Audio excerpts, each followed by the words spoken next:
Now the third one. The third one is one I've really, especially over the past 3 months or so, been looking at extremely closely, and it's a wide open one. Are you familiar with Ross Ulbricht and the Silk Road? Oh, very familiar. The life sentence, man. He got a life sentence. Can you take people through what that whole situation was?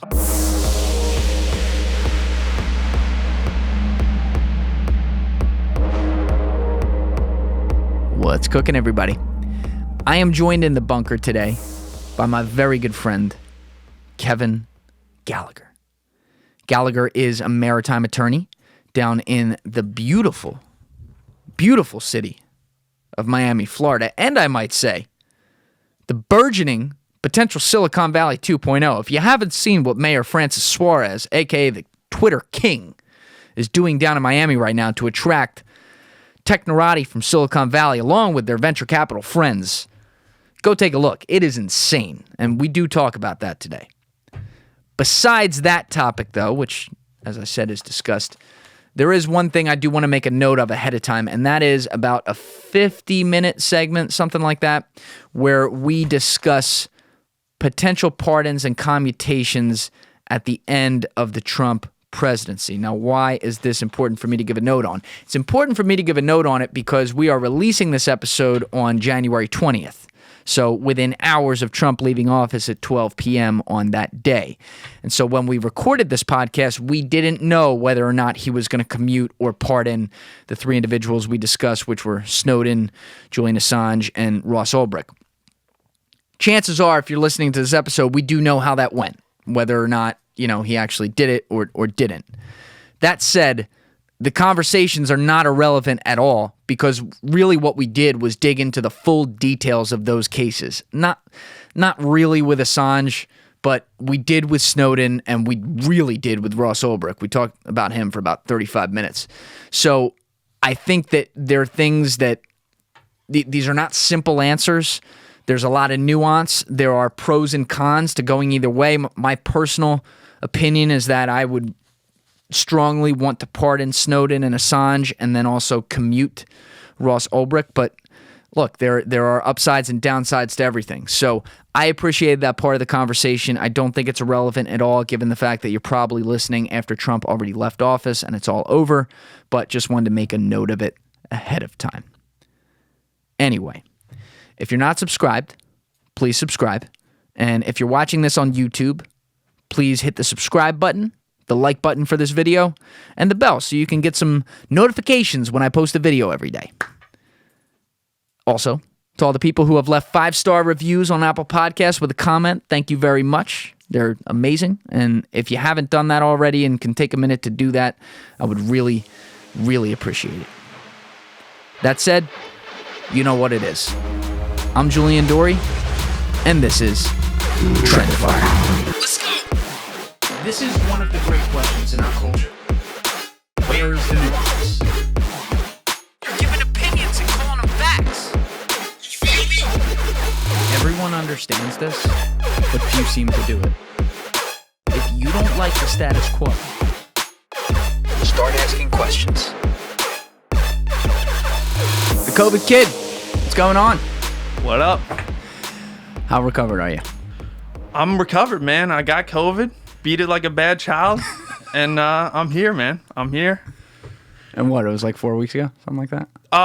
Yeah, so I live in Florida. In Florida, it's wide open. People are catching COVID left and right. People don't believe in COVID in Florida, which is kind of weird to me. A lot of people. Yeah. But yeah, I got it. Definitely was sick. I had like a fever. I didn't have a cough. Definitely some aches. I did the whole 2-week quarantine. Yeah. But then I was fine. I lost my sense of taste and smell, which was pretty trippy. How weird is that? It was definitely weird. It's just like, what's weird about it is, like, if you're eating something, you can taste, like, if you're eating a food that's like fatty or like buttery or like sugary, your body knows that, like, all right, this is sugar and this is good. Oh, shit. Or like, this is like, if you ate like a juicy steak, you'd be like, all right, this is kind of like melting in my mouth. This is good. But it has no flavor. Like, you can't taste it. Oh, it's so weird. It's super weird. And did it go at this? Did your taste go at the same time that your smell did, or was it different?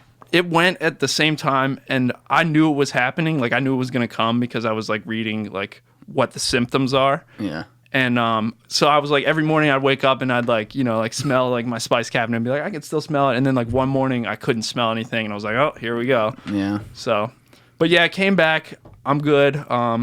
Yeah, and my experience with COVID is it wasn't that bad. Yeah. Yeah, and I mean, it feels like a lot of people are either literally asymptomatic or they get some of the weird ones like that, or they're really sick. Like those are the three most common buckets, it feels like. But do you know where you got it from, or? So, I'll be honest. I just moved to Florida like a few months ago. I've been, I've moved a new city. I'm trying to like meet people, make friends, go out. So I've been going out. Yeah. So it's open down there. It's wide open. So I'm sure I got it at like a bar or a club or something like that. But my whole thing is like I'm young. I live by myself. I got COVID. I knew I had COVID early on. So the one day I went into the office, it was on a Monday. And my throat was like kind of scratchy, and I was like, oh shit, like this is kind of not normal. I don't know. Maybe I might have something. So I left the office at 11 o'clock that day. I emailed my HR lady and was like, yo, I'm getting tested. Something's not right. Came back positive. Didn't get anyone infected in the office. I stayed home for 2 weeks, tested negative, and it was good. Did you do the PCR test thing? Yeah, I did the rapid because you get the results like that. Yeah. But yeah, so I don't know. I mean, it's obviously very serious for a select portion of the population. Yep. But I don't know. A lot of these measures, like being back here and seeing that you can't go to indoor dining in Philadelphia and stuff like that, it's kind of crazy to me. And it's just like it's a shock being in Florida, where it's like it's literally wide open. You can go to clubs, you can go to bars, you can go to gym, and then come here and it's like you have to eat outside on the sidewalk in like 30-degree weather. It's just Are people masked up down there? So yes and no. So if we're talking Florida as a whole, I mean, Florida's a very red state, and like Central Florida and stuff like that. My cousin lives in like Central Florida. They're not masked people up there, but I live in Miami, and Miami is it's a major city. It's liberal, so like for the most part, almost everyone you see like on the sidewalk is masked up. Yeah, and at least my opinion is, I don't agree with these anti-maskers, the anti-vaxxers. I think it's such a slight burden, and it's such like a very minor infringement on your freedom, however you want to call it, to wear a mask over your face, right? It's one of those things where it's like, we can agree that it's a very contagious disease. We can agree that in certain instances it's deadly. And we can agree that, it's mainly spread through your nose and mouth. Yep. So what's the fucking big deal with wearing a mask? I think that people look at it as an amalgamation of a bunch of them. I don't know if I used that properly there, but a combination. Let's use a better word. Where when they're told to wear a mask, it's not just that. That's a part of a culture where they're told, oh, you can't have indoor seating at a restaurant. Oh, you have to close down your business because we decided it's not essential. Oh, you need to stay inside and quarantine and not go visit your family on the holidays because COVID's out there. And the problem with it is, if this were something that we're eliminating 10% of the population, hey, I don't really know what to tell you in that scenario. I'm not the guy to talk to, and that's not the scenario, is the point. And you have people now who have long been sick of this, who feel like the government is overstepping. And frankly, the visual of the mask itself is just, from an imagery standpoint, the ultimate symbol of it. So it creates this hysteria around it. And yeah, I mean, you get swept up in it because you're like, okay, we agree it's contagious, like you said. We don't want to see it spreading if we can stop it. It appears that the data supports that, not like the bandana masks, but like actual masks do a pretty good job. So if we had to do that for a while, let's. But when people are thinking about all the other side and how much it's dragging out and how every time they're told, oh, if we do this, then this, and it changes and the goalposts move, you get to a point where people are like, no, because that's their that's the hill they're going to die on and say, I don't want to do it. And I understand where those people are coming from at this point. I wouldn't have in April or May. At this point, I get it. It doesn't make it right. It's just I get it. I understand where they're coming from, in the way that you just kind of explained it. I still don't really agree with it at all. I think you just put a mask. It's a piece of cloth over your face. It's spread through your nose and mouth. Just wear it. It's such a slight burden. Yep. What I don't get on board with is this whole shutdown. In my opinion, you have to allow businesses to operate, especially this whole second round of shutdowns, because you had the first round fine. It's a foreign disease. It's a pandemic. It's deadly. We're worried about hospitals being overrun.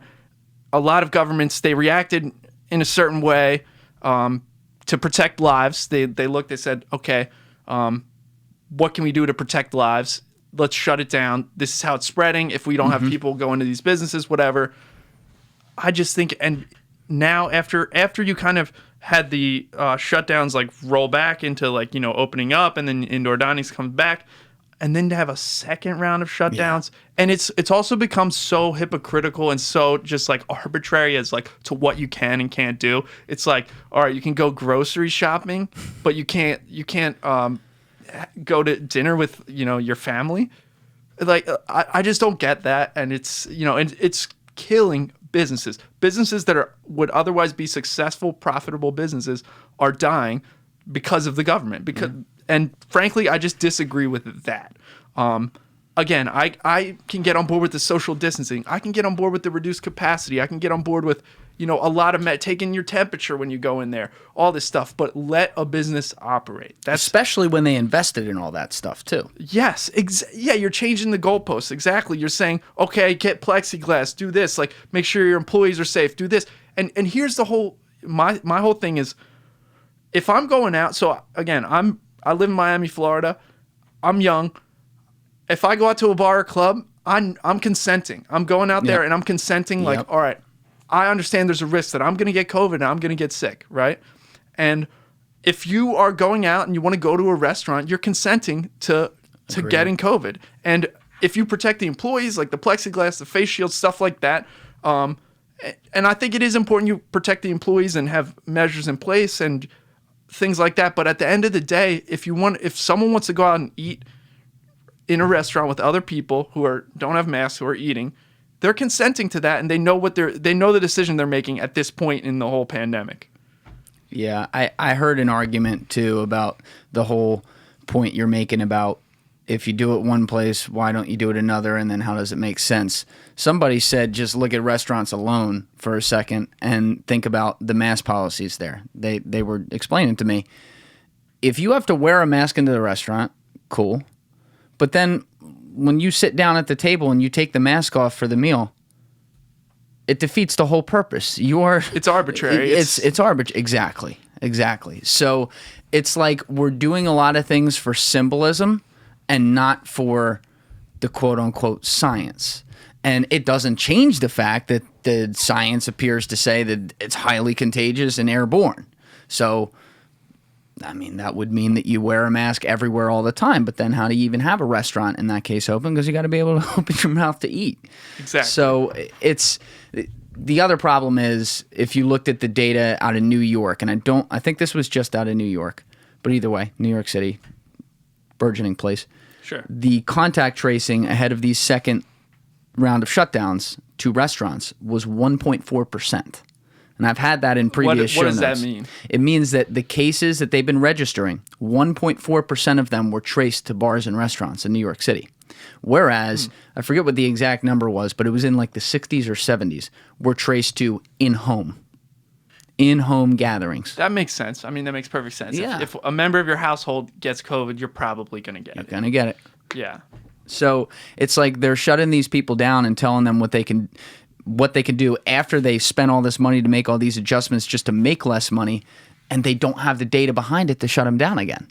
And so it's just very sad to me because you're seeing so many people who did absolutely nothing wrong. In fact, people who are still managing businesses, obviously, but people who are still okay, like still hanging on right now because they were set up so well for a rainy day scenario. But Yeah. when you turn a rainy day scenario into 9 months, It's just that ain't it. Yeah. It's not going to work. yeah, you're just killing businesses. And going back to the whole like consenting to getting COVID type situation. I like how you said that, by the Yeah. way. I mean, everyone would agree that sure, fine. You go to, me going to a club, like I'm not worried about getting COVID, whatever. That the problem is if I go into my office building and there's older people and I give it to them. So that's kind of the rub. So it's like, sure, fine. I don't care about getting COVID. I can go around and get COVID, whatever. I'm not elderly. I'm not at risk. I don't have pre-existing conditions. But it's when I'm around other people. So in that regard, I just think the onus is on people like me to be very, the second I felt a tickle in my throat, I was like, there's a pregnant girl in my office building. And I was like, I literally thought about it. I was like, do I want to be that guy that like, God forbid something happens and like a bunch of people get COVID. Like I just started working here. I don't want to be that guy that infects the whole office, whatever. And I said, nope, I'm dipping, whatever. I'll be that wuss that like, got a COVID test over, a tickle in my throat. It ended up being COVID. And I'm so thankful that I did that. No one else got infected. It was all good, and I just, obviously that's very hard to do on a massive scale because, everyone develops symptoms differently, and but I just think I don't know. I think there's a middle ground between shutting everything down and keeping well, I don't think things should be wide open. Again, yeah, I think Florida's doing it pretty good, honestly. Yeah, and that's interesting though because you did say, and can you just turn the mic a little bit down like that? So yeah, cool. It's interesting how you put it at the very beginning when we were talking about this, where you're saying that there are people in Florida who think like COVID doesn't exist, and that's the problem. Very true. You have extremes, and the more you drive a wedge between them, the more extreme they get. I can tell who's like a COVID psycho online by looking at their profile picture because they got the wear your mask and the mask on and everything, and then I can tell who is a COVID denier often by their profile picture as well with what they're doing right now because they're out partying or something like that. And that's kind of crazy. And you even said, you made a distinction, I don't know, 10 minutes ago, something like that, where you were saying Miami is more of a liberal city, so they're wearing the mask, whereas Central Florida, red, they're not. It is crazy to me that we've drawn that line where people who lean hard one way or lean hard the other way are literally representative of what precautions you're taking or not taking. That's nuts. Is it that crazy though if you really think about it? Because we just talked about it. The mask is a symbol for the anti-maskers, a symbol of oppression, a symbol of the government trying to tell you what you can and can't do. And that happens to fall along on red lines. And then, I guess the liberal, point of view is, safety and well-being of the whole versus the freedoms of the individual. So I mean, I totally get why it's fallen along the lines that it's fallen upon, but it's just one of those things where it's like, it's disappointing where it's like, we can't even agree on like, like health, things and like stuff like this where it shouldn't, you feel, if you look at it, you're like, wow, this is one of those things that probably shouldn't be political, but it's become political, Yeah. And down in Miami right now, in the midst of this whole thing, there is a mass movement going on. And you've been there for the dawn of this, which is really over the past 3 months. What is happening? Everyone's moving there. So, as I understand it, a lot of tech companies are moving to Miami. They're getting fed up with the, skyrocketing real estate prices in Silicon Valley. So a lot of tech companies are moving down there. I'm just adjusting you right here. You good? All right, yeah. This is I can definitely hear. There you go. So we'll take that from the. No, you're good. We'll keep that going. That's cool.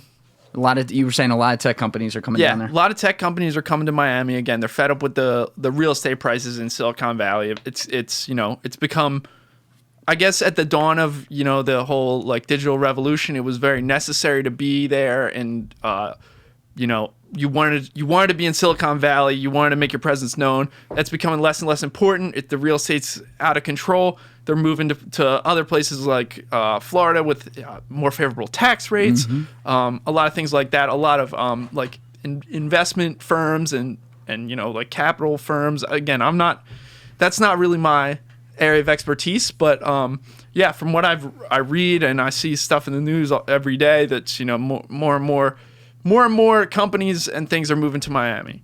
Yeah, it's more than just real estate prices, though. A lot of it has to do with where people are fleeing with what's going on right now, too. Because they're coming from California. They're coming from New York City. So, like, the people who are coming down who are in the Wall Street space, which is now starting to happen as well on top of the tech, they're a lot of them are coming from New York City. The people who are coming down from tech are coming from San Francisco and the West Coast. And they're basically fed up with being completely locked down because those places have definitely gone the most overboard with it this whole time. And they're also working remote. And a lot of jobs are staying remote forever. So the CEOs of these companies are like, fuck it, like, let's just do it. That's wild to me. Like, that's kind of what scares me is, at least for me, I hate the remote work. Like, I need to be in an office. Yeah. I need to, like, there needs to be, like, a break room. I need to get, like, coffee. I need to be able to, like, walk and say what's up to the, secretary or whoever. Like, I just can't do the work from home, but it's one of those things where my law firm that I currently work for, we have way more lawyers than we do, like, actual desks and, like, spots for them. We got rid of an entire, I'm not sure the details on this, but, like, I believe we had an office in Fort Lauderdale. I work in Miami's, like, the headquarters of mine. We had, like, a Fort Lauderdale office. Fort Lickerdale. Fort Lauderdale's a fun city. That's 3 podcasts in a row. I've had to correct someone from Florida on the Fort Lickerdale thing. Dude, I'm disappointed. It's fun. It's fun there. But what was I gonna say? Yeah, we had, like, an office down there, and we got rid of it during COVID, and, like, we're probably not gonna get it back, and it just makes, like, it's lower overhead for my firm. But it's one of those things where it's like, damn, like, I went to law school. I'm a lawyer. Like you're gonna tell me I can't have an office? Like, I'll fight that. Like, I want the corner office overlooking the city. I need an office. Like, so, like, knock on wood, I have an office now, but, like, they could just be like, nah, you don't get it. Like, a more senior attorney gets it, work from home, which I hope never happens. But, it's one of those things. It's something that people adjusted to right away, and now that it's gone on so long, they're thinking about the ramifications of, like, well, do I really want this forever? And I've seen a lot of arguments where people are saying, hey, let's have a dual kind of situation where maybe you're in the office 2 days a week or 3 days a week, and you're home the other 2-3 days a week. And you may see that. You may see offices in different industries adjust where people share desks because they're on and off at different times or whatever.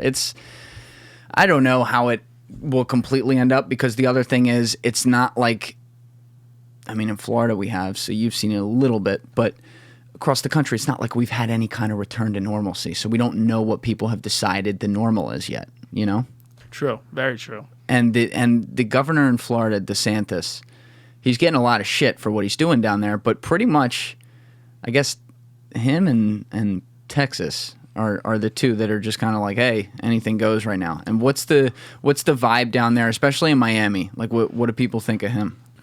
DeSantis, so, I mean, it's like anything that's political, it's going to fall along the political line. So if you're more liberal, you probably don't like the guy. If you're more conservative, you probably do like the guy.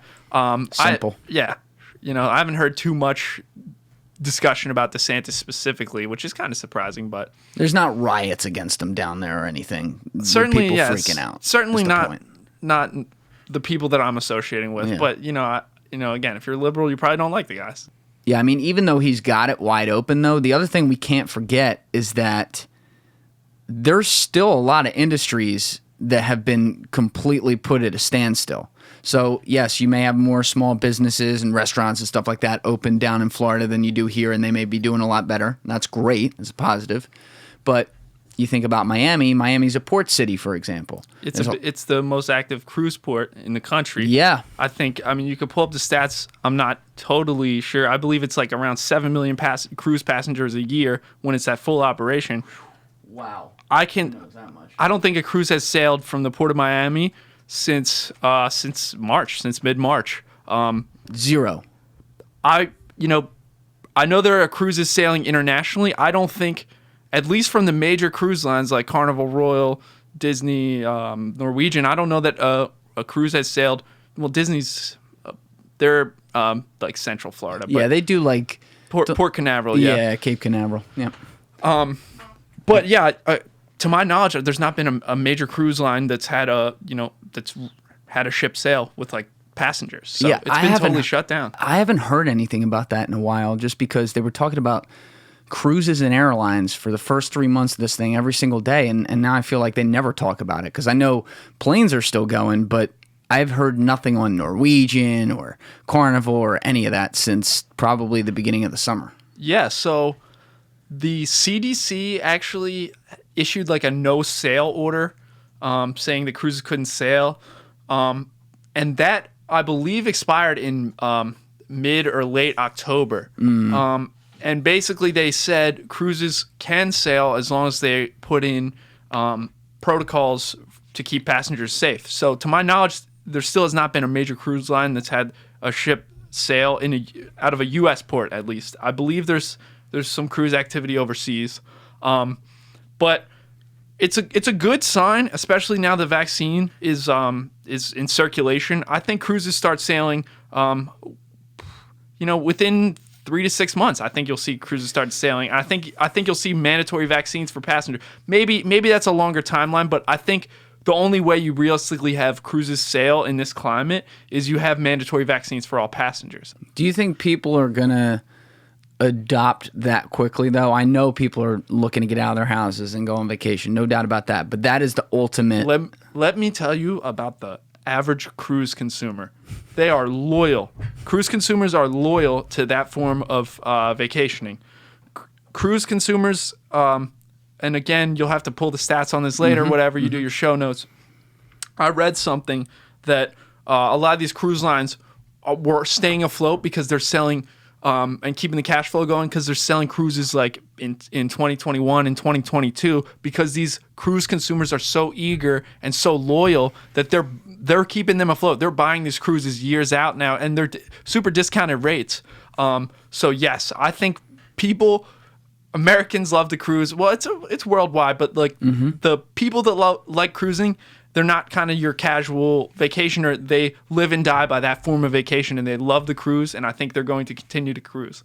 And I mean, that's basically, I'd say about 90% of what the work I do is cruise ship work. So yeah, because talk about that. You're in maritime law. So what is that?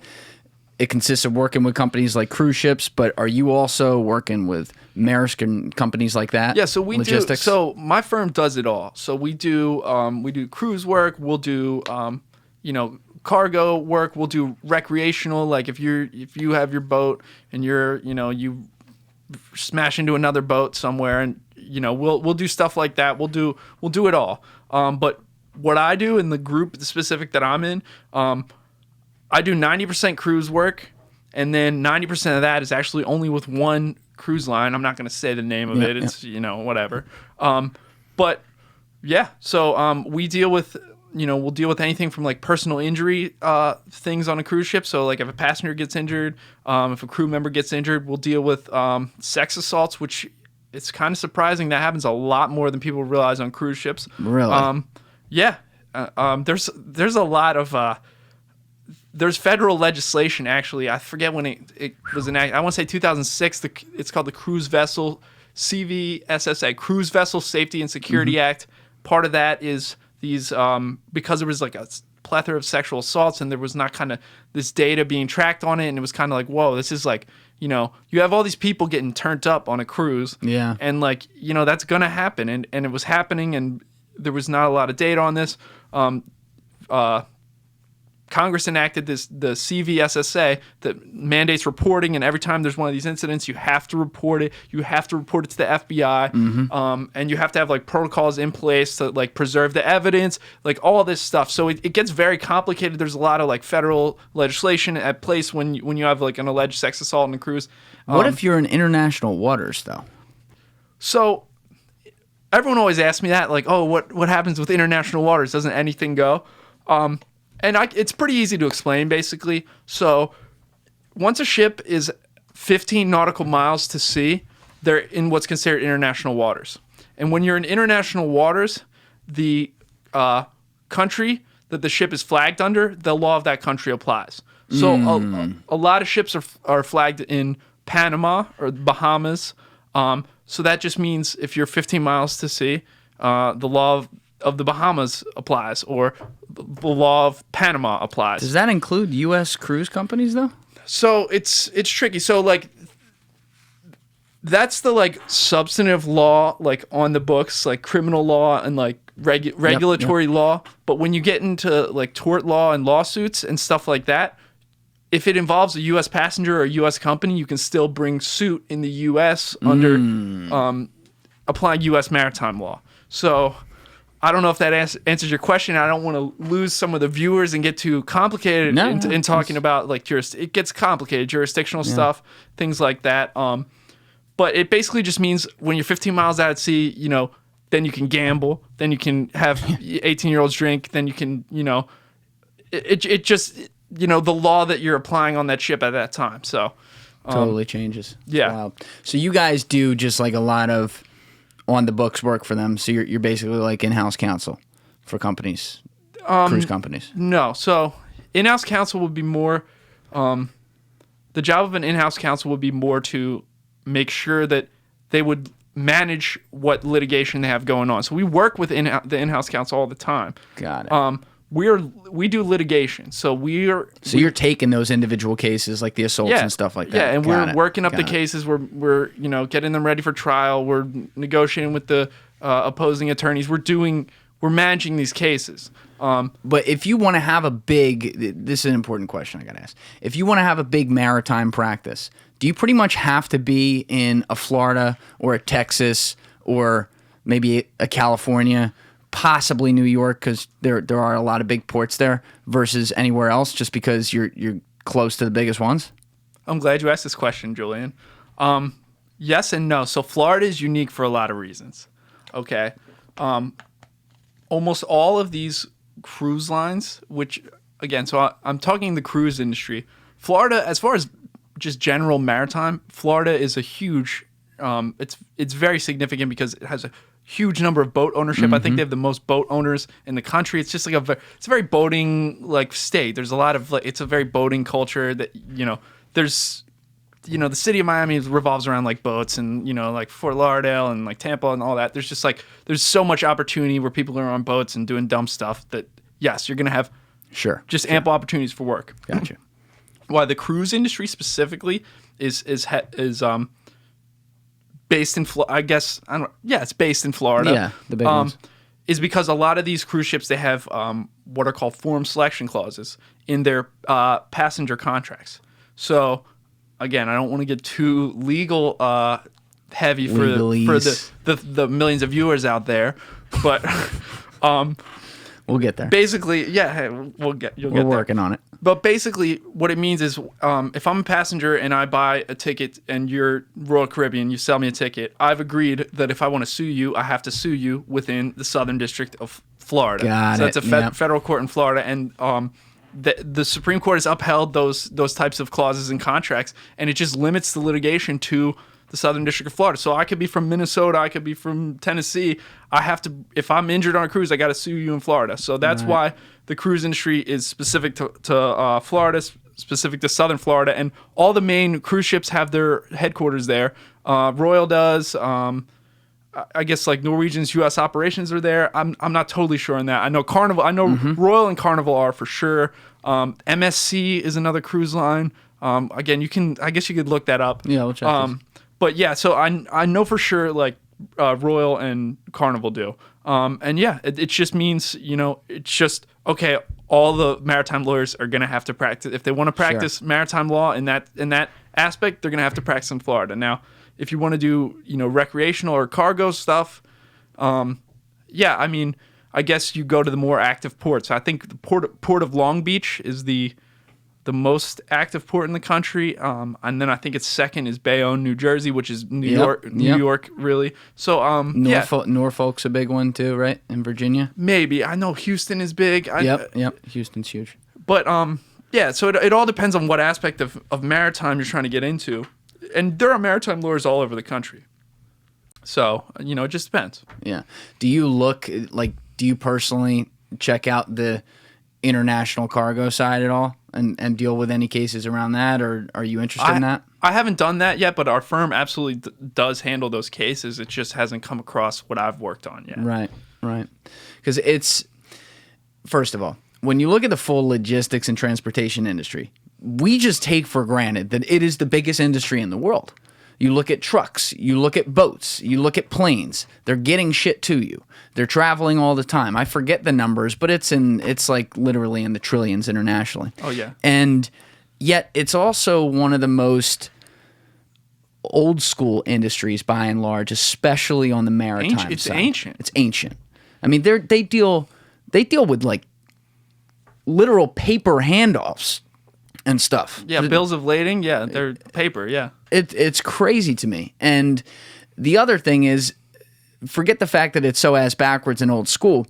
We also don't pay attention to the trends that happen with it. Because, again, everyone's so focused on the actual end product and what they're buying as the consumer or what this company's doing there or whatever. They're not focusing on the companies that are going between them on the logistics end trying to do this. So, like right now, you and I were talking last week about this. I know you had some thoughts on what China's doing. I mean, they're basically trying to rewrite who controls the international waterways by investing in a whole bunch of ports.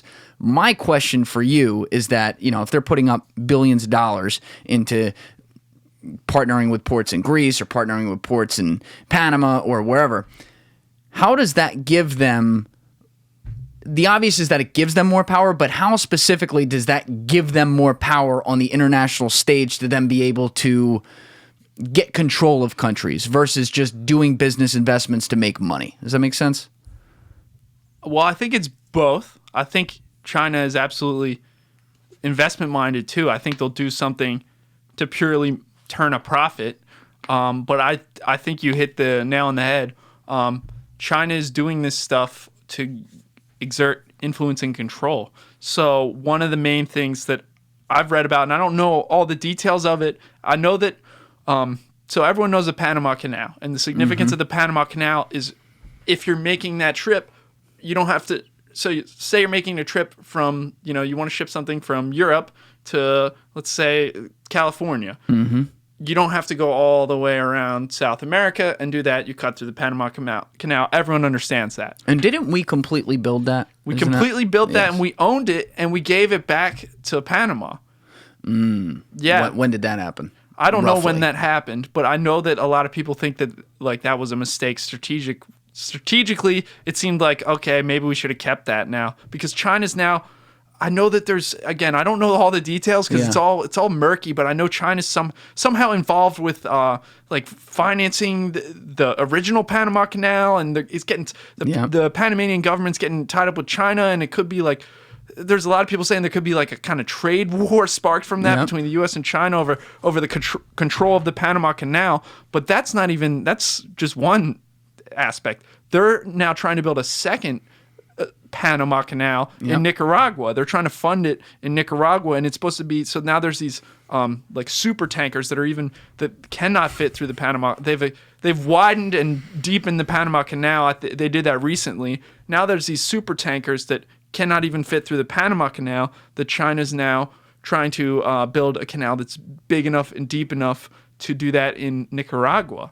So what do we do now if the only way to get goods is through a Chinese-owned canal in Nicaragua? And that's the point. Then does their government exert control over that? And it sounds like they can, because that's where people draw the line. They're thinking to themselves, all right, well, if China's just making investments and getting rich, like, hey, as long as we're doing okay here, who gives a shit?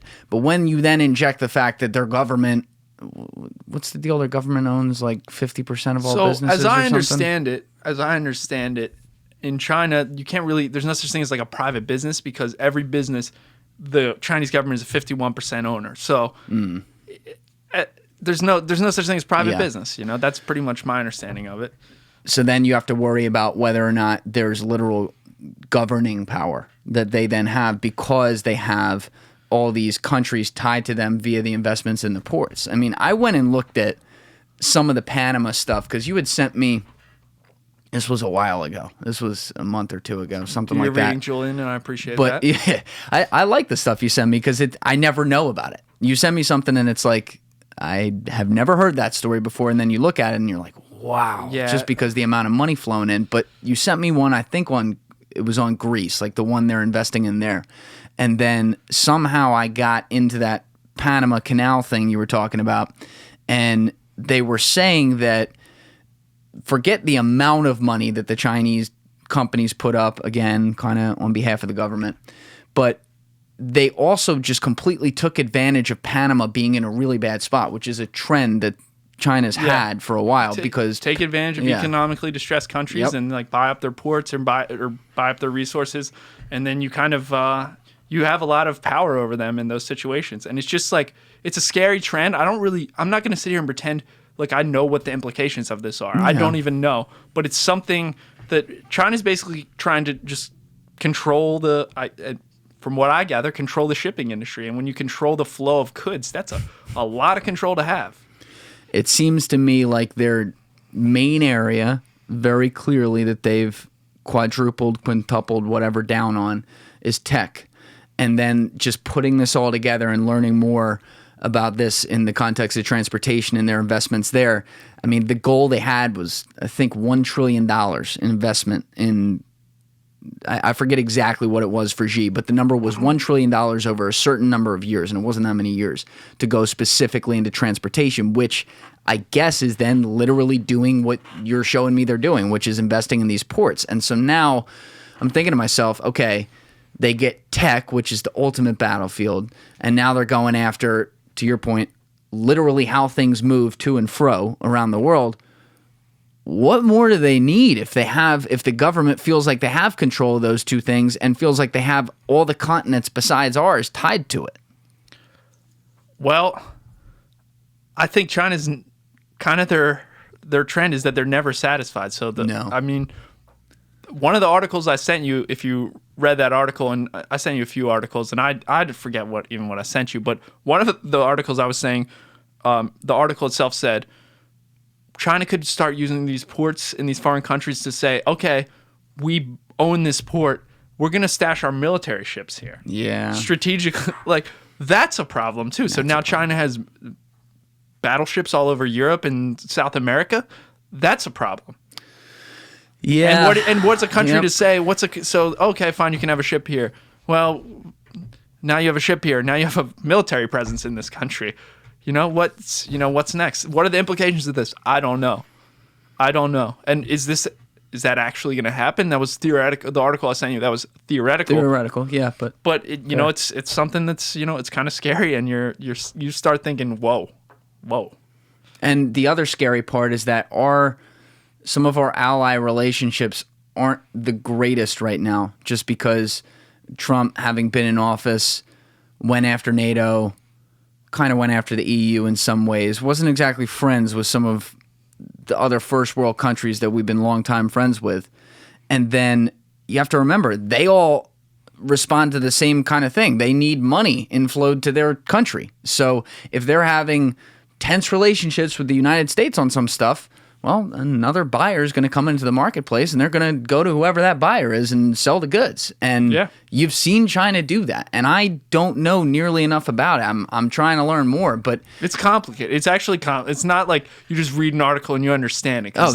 It's pretty complicated what they're doing, but and which is probably the reason why it's not so newsworthy, because your average person is just like, I don't know what, they're buying some port in Nicaragua. Like, how does that affect me? I don't know.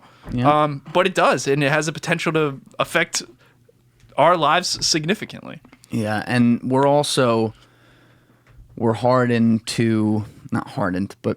used to a lack of international struggle. We've had a terrible, never-ending war in Iraq and Afghanistan for years. But what you got to remember is it's in these two focused places. None of it comes here. It's very clearly a big dog going against a not big dog, and it's limited to that. And then people get upset because of all the economic implications and, how much of it is about oil and shit like that. But when you're talking about our generation and the generation above us and the kids in this country understanding something like a World War II or a World War I, that's a foreign idea. Oh, yeah.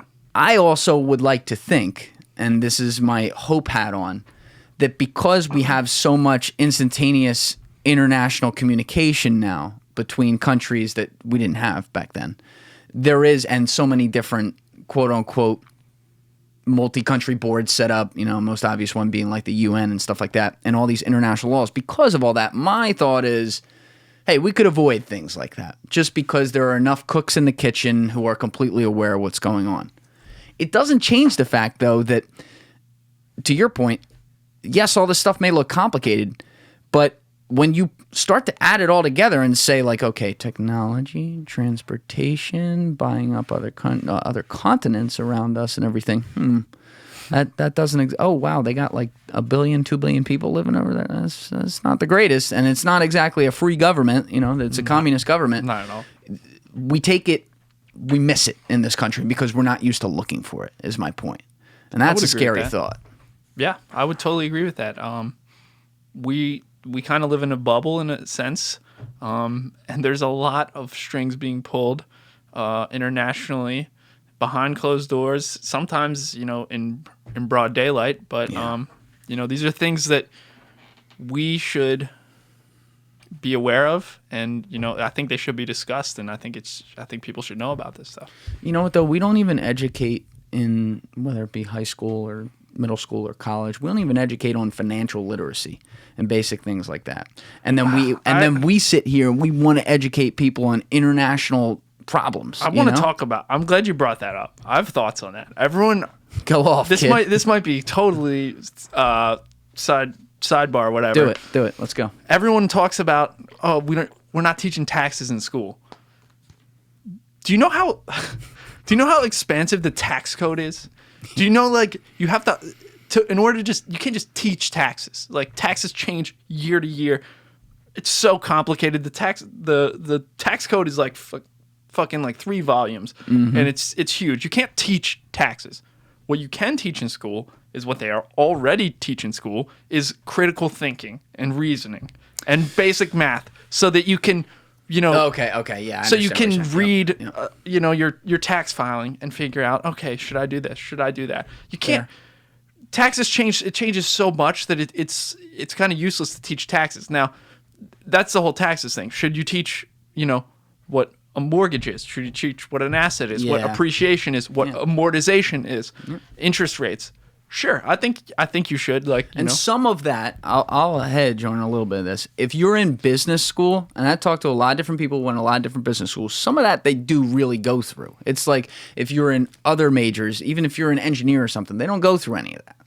But go ahead. Yeah, no, I just agree. This whole, I hear it a lot.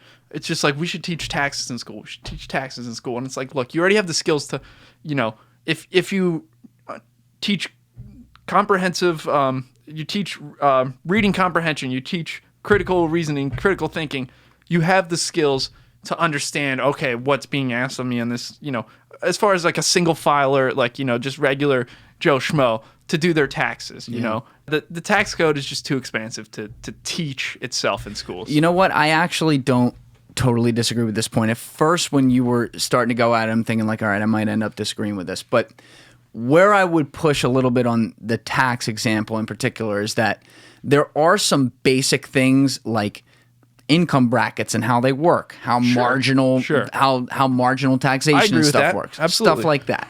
So yes, you could teach the basic things, but you're right. If you look at the legislation we passed in, what was it, like late 2017, compared to the tax legislation before that, night and day, right? So if you were teaching a class based on the 2013 or 2014, whatever it was, tax legislation, it just totally got flipped on its head. I agree. You make the point about the mortgages, though. You make the point about the basic things. Agree with that. We can do that. But where we really don't teach in any of these school systems is, to put the buzzword on it, the whole time value of money. We don't talk about inflation and how that works. We don't talk about the concept of investments versus things like inflation and the concept of risk versus return on a very basic level. I mean, I worked in banking and I dealt with some really smart people sometimes who just, they weren't bankers. They did whatever they did. Sure. And it would be amazing to me, and some people really knew what they were talking about because they put the responsibility on themselves and learned it. But it would be amazing to me when I talk with some people that you would think know everything about this stuff, who would ask me some of the most basic questions, and I'd have to be like, oh my God, I actually have to answer that. Like they what? don't. Give me an example. Oh my God. One time a guy looked at me and goes, Julian, what is a bond? And this guy makes... It's a debt instrument, sir. This guy makes about $5-6 million a year and probably worth 50, 60 million, something like that. And he dead ass looked at me and said, what is a bond? And that's probably not the most obvious one I ever got. I mean, some people, they don't even understand the concept of income brackets, which to me, that one shocks me. There are a lot of people out there that think they're like, if you're on the cusp of a bracket, they're like, don't take that promotion because your taxes are going to go higher. I got that one. People think that, like, they think they're being smart, but it's like, that's not how, marginal brackets work. I thought that coming out of college. Really? I remember before I started my job, I was having a conversation with the guy who's going to be my boss, and I was basically learning everything I could just to know. I always wanted to know, like, what are all the common hit points that people run into, and how do I just make sure I know every single thing about them so it's covered? So, of course, some of the stuff we're going through is taxes. And I was explaining to him, like, the income bracket thing is kind of confusing just because I feel like people could avoid it just by not taking not taking the promotion or saying, oh, no, I'll pass up on that 5. And he was like, oh, no, that's not how it works. Facepalm, like, oh, no. Yeah, no. Yeah. But there's a lot of people who don't understand that. And we're sitting here talking about, again, trying to go into, all right, well, let's understand the nuances of international implications of transportation law. And, we're talking about the same general population that doesn't know this stuff. Yeah. And going back to the whole financial literacy thing, you can't teach people to be smart with their money. True. Very true. But you can teach them the basics to know that they're not being smart. So you can never just, like, everyone's going to make their own decisions. But basically, we need to get to a point, I think, where if someone's, leasing a car or they're, buying, an expensive purse or whatever, they know that they're making what's considered maybe not a financially great decision. I think that a lot of people don't realize that. I really do. I think that a lot of people, I just don't think that they're as financially, like we said, as financially literate as they could be. Well, it's a social media era too. Yeah, everyone wants the cool shit to be able to flaunt it. Yeah, the instant gratification. It's crazy, but I mean, hey, when they're buying boats, it's good for you. You like that? Yeah, buying boats. Yeah, boats, great investment. Buy a boat. It's a great investment. Terrible investment. Oh my God. But boats are fun, man. Boats are fun. How is it that, like, do you like it down there? I love it down there, man. It's a cool culture. It's like it's obviously the weather's great down there. I'm into boats. I'm a boat lawyer. It's just absolute boating culture. It's obviously a very Latino city, very Latin. So I like that culture. It's cool. I just like being. I was in Philly for 5 years, so Philly's Philly. I lived there for 5 years. I got the total vibe of Philly. There's nothing like I felt like I needed to do or accomplish in Philly. And yeah, I'm just a lot of new stuff down there for me. I'm just like learning a lot of new stuff, like meeting new people, doing new experiences. It's a lot of fun. Just like totally different culture, totally. But like Cuban Latin culture is just like, it's so cool. It's cool. It's really cool. It's just like funny. Like one of the things is like, if you're ordering a cup of coffee, like you never know. Like Cubans have their own way of drinking coffee. It's like not that special. It's like they whip up sugar and then you like pour like espresso over it. It's like Cuban coffee. Yeah. But like you don't know, like for me, I'm like a white guy and I'll go into like a shop and I'll be like, can I get a coffee? And like half the time they'll give me a Cuban coffee and then half the time they'll be like, all right, this white guy probably wants this kind of coffee. You have to say Americano. I don't have to. Like, it's just weird. It's like sometimes they'll just give you, they're like, he probably wants this. He wants this one. Yeah, exactly. And it's like, all right, fine. But it's, it's whatever. Yeah, I love Miami, man. I went down to Miami one time for 5 days 2 years ago. It was like a last minute trip. My buddy calls me. Dude, I remember like seeing that on like social media and I was like, what is Julian doing right now? There is a piece of my soul that that died at the Delano, and it's very happy to have that as a final resting place. I've never been there, but I've heard it in a P. Diddy song. He references it. What song was that? What song is that? It's the "Oh Let's Do It" remix. Wow, I just bought the Delano, I believe P. Diddy says. Wow. So all right. So he worked it. He worked it into the line with his own phonetic pronunciation to make it work. I respect that. That's pretty good. That place is wild. We had the group I went down with. So my one friend he's a personal injury lawyer up here. And was he the dude that was on the show? No, not Spear. Different guy up in North Jersey. And they are the personal injury crew up in North Jersey. There's a lot of really, really good attorneys up there. And a big group of them are all really close friends. So they go vacation together, do all this shit. And these guys they're all like law-abiding citizens as lawyers. I mean, they just like to drink, but laws it's don't wild. Really apply in Miami. But, well, yeah, actually, that's a fair point. But these guys, they're not like, they're not insane. There's not blow everywhere doing everything like that. But it was basically this crew I went down with. My friend Dave was like 29 years old, and then the rest of them are like 40, 50, 60. And I'm telling you, dude, it was just 5 days. They rent Bungalow 8 at the Delano. So literally right next to the bar. The bar just brings in the bar to that bunker, or bunker, I'm used to saying that here, to that bungalow right there. And it's 5 days of just nonstop drinking and some of the most beautiful women in the world you'll ever see. It's insane. It's heaven. Sounds like Miami. It's heaven. Unfortunately, I haven't so I moved there in a pandemic. Yeah. So I mean, everything's open, but it's not like, especially like Miami Beach. It's not. Well, Miami Beach is still pretty lit. Like, I don't know. But it still is not what it is and should be. Are they having the pool party at SLS, or are they not allowed to do that? No, they're doing that stuff. Like all like Nikki Beach, SLS, like all that stuff is still like open and lit, but it's just not as vibrant as it should be, I guess. Yeah. But it's still but actually I don't even know if that's true, because like every time I don't spend much time in Miami Beach. I spend most of my time in like downtown Miami, like the Brickell area. Yeah, that's where like everyone who's like from Miami lives in Brickell, and like that's where I go out most of the time. I've been out in Miami Beach once or twice. I spent a lot of time in Fort Lauderdale. I have some friends that live there too. Fort Lauderdale's fun. Fort Lickerdale. Fort Lickerdale. What's the story behind that? Why is it? No, I was laughing because one of my buddies in college is a couple years older than me. He used to always correct me.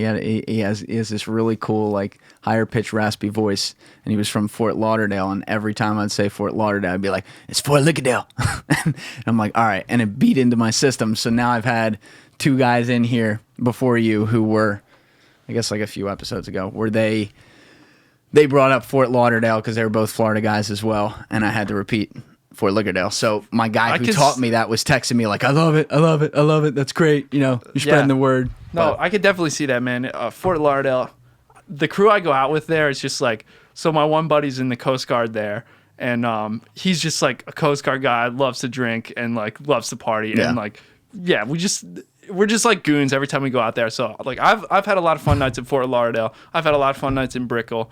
I haven't really been out too much at Miami Beach to like those clubs there. So that's on my list. I'll get there. What are the big spots in Brickell? Because I went through, when I was down there, I went through Brickell quickly, but I didn't really spend any time there. I was in Miami Beach pretty much the whole time. I don't know. So like I don't know if I'm going to the big spots. I guess so. I went to this one club, La Vie. Yeah, that was I've heard of that. That was a blast. I went to this. Where else the hell did I go? Where the fuck? Where's 11? 11's not in Brickell, right? That's like, it might be in Brickell. I think that's just downtown. I haven't been to 11. Everyone's like says you got to go to 11. It's like a strip club, like bar, like combo, whatever. I'm sure I'll go there at some point. Yeah. Yeah, I've only been in Miami for like, I moved there. When did I move there? September. So I've. Oh shit! I thought you moved back in like June. I know, right? Like, yeah, I've only been there for like 3 months, I guess. Yeah. Is it 3 months? Yeah. Like 3.5 months at the end of this month. I started my job September 14th. Now, is there like a lot of construction going on down there, even in the midst of all this? Like a lot of buildings that are empty that they're still working Yes. on right now? Yes, a lot. That's interesting. Yeah. Because now with all these people flocking to Miami, I was thinking that when I was there because I couldn't really tell, but I felt like I saw cranes everywhere. Yeah, there's a lot of buildings being built. There's a building right next to my apartment. They're throwing one up, a huge, high rise condos, whatever. It's all over. Yeah. Yes.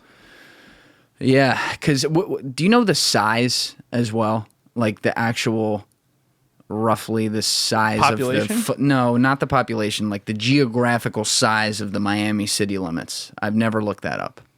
No. Like relative to New York, like Manhattan. Is it anything? Because Manhattan's is I don't know. basically like 7 miles. I have no idea. I know that Miami. So I do. If I could talk about the size of population wise. Yeah. I know. What was that? I believe Miami proper is about 600,000, but then Miami-Dade, which includes Miami Beach, like Miami Gardens, like Hialeah, like all like Kendall, Dorey, like all that stuff is that's like several million. So Miami-Dade is a lot bigger than Miami proper. Got it. Okay. So comparing the sizes, I just pulled it up. Manhattan itself is around 22.82 square miles, whereas the city of Miami itself, and I just went off that one, so that's not up there, but it was around 35.99 square miles. So it's bigger. It's bigger. It's yeah. bigger, but again, New York is definitely going to be bigger once you add in What's the other search boroughs. the population of Miami and then Miami-Dade. Got it. Yo, so it's kind of weird. Isn't it Miami-Wade County? Yo, Dwayne Wade Boulevard. I live like a block from Dwayne Wade Boulevard. It's pretty cool. He's already got a street named after Yeah, him? right next to American Airlines Arena. It's cool. It's cool when you when I first moved there and I put it on my Google Maps or whatever. It'd be like, make a left on Dwayne Wade Boulevard. I'd be like, damn, that's cool. That's pretty legendary. All right, so population as of 2018. Oh wow, so it's 500,000. Yeah. And then search Miami-Dade population. And that's the other thing, though. That may be the population, but the tourism there on a daily basis compared to even... so this is Miami-Dade County. It's Oh, 2.7 million. Yeah. Yeah, because there's all these little community... Like, Miami Beach is different than Miami. It's... Wait, really? I didn't know that. Yeah, so it has they a different literally mayor. count Yeah. them different. It has so Miami, the city of Miami is different than the city of Miami Beach. It has a different mayor. Wow. What's crazy, what's weird to me is the city of Miami has a mayor, Suarez, who's Republican, and then the county, Miami-Dade County has their own mayor who's Democrat, and it's like it's so weird to me. Yeah, and just because we're more polarized than ever, too. And then they're like issuing these it gets very complicated with these like stay-at-home orders. Like for a while, like everything was just wide. There was like a county stay-at-home order, but Miami City wasn't enforcing it. So it was like, and then like they're like, oh, now we're enforcing it. Suarez strikes me from the outside because I've been paying close attention to him over the last month. Before that, I didn't even know who the guy was. Wouldn't have known him if I crossed him in the street. But with all the mass movement going to Miami, all these people moving there, I'm like, I'm on Twitter looking at this. Can't believe it. And this guy's Twitter's insane. He's like in the meme culture, following up on everything. I follow him on the gram. Not on Twitter. Oh my God, he's phenomenal on there. And he strikes me, I'm still learning more about him, but just based on who he's talking with, because he has, the way he's done this, especially with the tech community, and now he's starting it with, he's always like posting about the tech community. 100%, but he's making it very personal. He's not just posting and saying like, "Oh, come here." He's inviting these guys there, like bringing them to the city to sit down in his office with him and meet with him and then tell him what they want.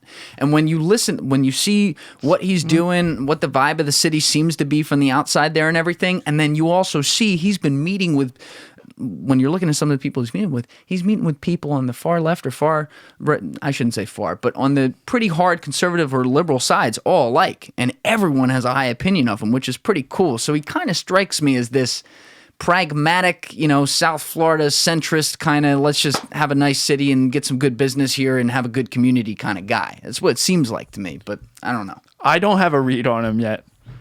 Yeah. And you never, I need to live there longer before I can tell you what I think of Suarez. But A good lawyerly hedge. yeah, very true. But I know for a while, the mask thing, it was like pretty, or not the mask things, rather the curfew thing was pretty lax in Miami, where it was like, What was the curfew thing? so like there's still a curfew now. So it's like midnight is the curfew on all of Miami-Dade County, I believe. So clubs have to close at midnight? Yes. So, but like for instance, this one weekend, our friend Alexi visited, and like we went to this club, and we were there till like 6 a.m. and like there were cops there, and we're just like, what? Like, it didn't make any sense. But then I went to Miami Beach like the other weekend, and then the place closed at midnight, and then like in Broward County, which is like where Fort Lauderdale is, it's like probably 2 a.m. So it's like it's pretty like that's like, you know, normal for like Philly, but like you remember the beginning of COVID with Fort Lauderdale, where they had the map. No, they had the map of all the spring breakers flying out. Oh yeah, that was a mess. Oh my god, it was hilarious. Yeah, that was a mess. So on point. But yeah, that's weird. Like, I guess because the other thing is, the cops everywhere, forget all the social unrest that's been going on and what that does for their job, but they're in a really tough spot because their job is to uphold and enforce the law. And a lot of these cops are being forced to uphold and enforce shit that they got to be driving out to do this going, what are we doing? Yeah. You know? It's, legally speaking, I don't know how much. There's a lot of debate on like how much authority these stay-at-home orders and curfews and the like have, but we're kind of just all agreeing like, all right, we're just, you know, it's a pandemic, so we'll just, you know, the mayor will issue this order and we'll just kind of, you know, enforce it, whatever. Again, I haven't, you know, again, it all depends on these states and like what their constitution's saying, what the like, you know, city of Miami like charter says and all that stuff. But I think that it's a lot less clear than people realize. Well, actually, I want to ask you about that because you're an attorney, and this is something you look at. No, it's a high level kind of thing. This is something that I know they talk about a lot in law school because you have to. It's a core tenet of the legal system. But there's been this trade-off in the history of our country where you have the power of the federal government and the power of the state governments. You know, dual sovereignty. Correct. Yeah. There's the actual term. I didn't know that. But when you look at these two things, there's been a lot of examples that you could go through in history where they've come to a head and there's been a massive disagreement and it's not like who controls what. But especially today where everything is so interconnected, I can't help but think that half the mess of the whole COVID pandemic was the fact that you had these 50 states and then the federal government, and there were, I mean, it's happening right now. We talked about earlier that you have everyone doing their own different way, and yet people are moving across border because it's not hard. You know, they're going to see family, they're going to see friends, they're taking a flight here, going there. And it does make you wonder, invokes a slippery slope, which a lot of things do, but it makes you wonder if there are some things where it's like, well, maybe one should have control, or maybe if we let all the states have control, we don't, and this is impossible, we don't judge them for making their decisions the way they do, if that's within their rights. But do you ever think about that in the context of the last 9-10 months, just because it's been such a clusterfuck? Yeah, well, I definitely think it varies so widely from state to state. So you have a California where it's, you know, it's under lockdown. You have a Pennsylvania, Philadelphia where it's under lockdown, and then you go to Florida and it's, you know, wide open, and it's confusing, and it's, you know, it creates problems where if you're trying to look at America as a whole and say what's the best way to stop the spread of this disease or whatever, and like say we could all like agree on one way, okay, you got to shut it down or you don't have to shut it down. It just makes it difficult when all different states are doing different things. Yeah, like what's your question? Sorry. Yeah, it's complicated. It's more a thought than anything, and just throwing it out there for what you think. But I guess if I were going to get really specific, do you think that for something like this, we should have just had a federal quote unquote mandate where the federal government says, all right, here's what we're deciding. Here's what everyone's got to do. Just get on board. Do you think that would have made it better? So I'm going to I'm gonna pick a side here because I don't think that you should have the federal government just have a mandate, because if you look at the U.S. is not some homogeneous population. It is it is totally different. Someone who lives in the Dakotas, their life is totally different than someone who lives in downtown Manhattan. I just don't think you could have some general mandate. I think that's just the nature of the United States and our population and our the geography as well. I think it's just so different. So no. I completely agree with you. I think that it made this, just because of the political lines of this thing, and it was also an election year and all that, it made this far worse because you had people making political moves rather than policy moves, so to speak. But to your point, if you had something like this mandated to the federal government, where do you draw the line? And forget the fact that there's different realities, which is 100% true. Well, what else do they then have a full mandate on moving forward? And then when do you get to a point where, to use your example, the people in the Dakotas are legislated on everything the same way that the people in New York are legislated? I mean, even think about it like this. New York City versus, and this is intrastate, so this is a whole nother level down, but New York City versus Western upstate New York. Very little in common.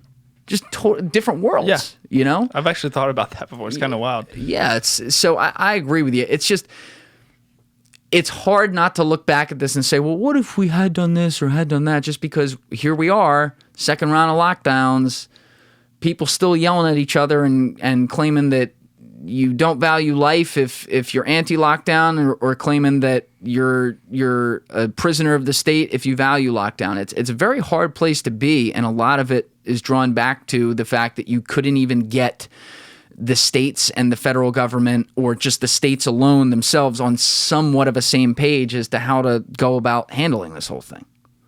Yeah, I totally agree. And obviously this whole thing has cost so many people their livelihoods, like we said, and it uprooted people from jobs and things like that. But some people adjusted okay, or were able to pivot, and that's great. But that's kind of what you did, right? Yeah, I mean, I was laid off from my job like on my birthday. Holy shit. Yeah, well, I think it was the day before my birthday, but pretty much on my birthday, which kind of sucked. And I was laid off, and I was like, well... In Philly. So I worked for a law firm. So I'll explain. Yeah, I worked for a law firm in Philly. I was doing, I was a car accident lawyer, basically. I did like trucking defense. I hated my job. I really hated my job in Philly. There were good people. It was a good opportunity, but like I just didn't get fired up about the subject matter. Yeah. And I was always interested in maritime law. Like in law school, I had to take a maritime course at a different law school. Like I had to ask my law school permission to go to another law school to take a maritime course because they didn't offer it at my law school. I like found like the only maritime law job in Philly that I could find, and I in law school, as a externship, internship, whatever. Sure. I didn't get a chance to get a job there after law school, so then I worked for this law firm in Philly, and then I was always on Google, like Googling maritime law jobs, and they're all in Florida, all in Miami, and I was like, fuck it. Let's go. Yeah, I took the Florida bar, and then, I had that in my back pocket, and then I got laid off, and I was just like, shit, like... Oh, you took that ahead. Yeah, so no, it's not like, it wasn't like a random, like, do it overnight thing. I was absolutely eyeing up a Florida move. Or at least it was something that I wanted to have in my back pocket, and it was something that I was like this is where the maritime law jobs are, and like I also think I was just kind of drawn to Florida for just like it's Florida. I mean, it's Miami, 49 states in Florida, man. Yeah, and dude, and Miami's like a different country like within Florida. Yep. Florida's its own country, and Miami is its fucking own world. Yeah. But yeah, so I got laid off, and I was like, shit, like, do I just apply to jobs? And I almost did, because like I was like, it's tough. It's like, you're comfortable, and you're like, this is what I've been doing. Like I own a house in Philly. Like I just ran it, but I own a house in Philly, and I was like, shit, like, all my friends are there. I have a crib here. Like what, like, maybe I should just stay here. It's easy enough. Like, I could get a job, whatever. But I just like said, fuck it. I'm gonna do maritime law in Florida, and yeah, I haven't looked back. So Yeah, I mean, good for you. And that, your birthday's what, end of March?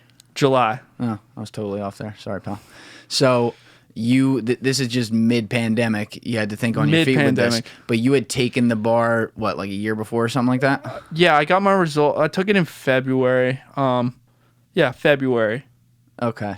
Now it happened quick. Dumb question. Do you have to fly down to Florida to take the bar? I had to fly down. I had to stay in like a shitty fucking roadside motel in like Tampa. I didn't get a fancy hotel. Yeah. There was like fucking like people like wasted like fighting the night I'm taking the bar exam, like at the fucking pool. Like, I don't know. Fuck it. But what like how much different? I hear people talk about sometimes the Delaware bar and the California bar. They're in particularly whatever in New York's kind of hard too. How much different though is it going Commonwealth of Pennsylvania versus going state of Florida on a bar? I like that you refer to Pennsylvania as a Commonwealth. Baby. Yeah. So I'm gonna say it's definitely different. There's a lot of Florida specific stuff you had to learn, honestly.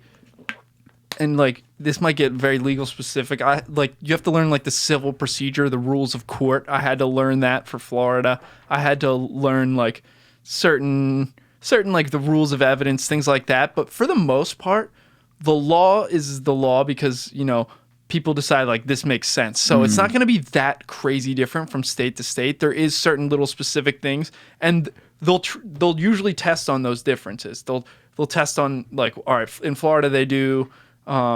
You know, they have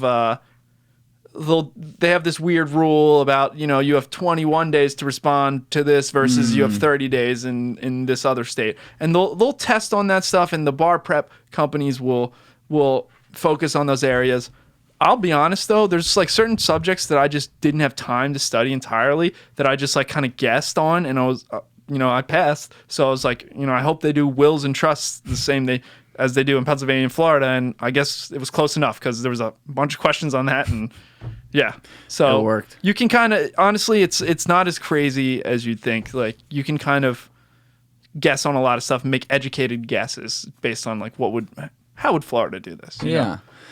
Well, the other thing I always wonder about, which is probably a stupid question, but when you're an attorney, and let's say you're a really high-powered attorney in New York, and so you're in the, well, maybe it's not going to be anymore, but the capital of the country pretty much as far as where things happen. I think it's going to be the capital for a long time. I hope to God you're right. And I think it is too. I actually can't guarantee that anymore is my point. But if I'm an attorney there and I'm doing all kinds of cases with companies I deal with who have their offices there and whatever, if somebody calls me from Arizona and it's a major corporation, I want to do the case.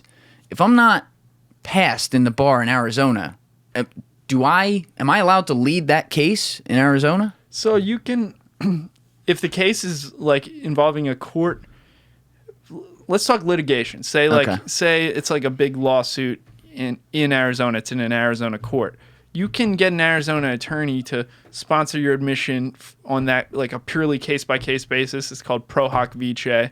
Like I'm talking all this Latin like terms and shit. Yeah. But yeah, you can get a local attorney to be like, yo, like I'm gonna, you know, offer this guy for admission to the bar or whatever on a limited case-by-case basis, or you can do that. And it gets tricky if you're talking like, can I in New York, a New York attorney advise like an Arizona corporation on an issue of Arizona law? Probably not. But if it's somehow you can somehow relate it to like New York law, then maybe it gets tricky. You know what I mean? Yeah, they draw a lot of lines. Yeah, but it's amazing because the legal system, when you look at industries that have to deal with technology and things changing, they constantly have to adjust or they're dead.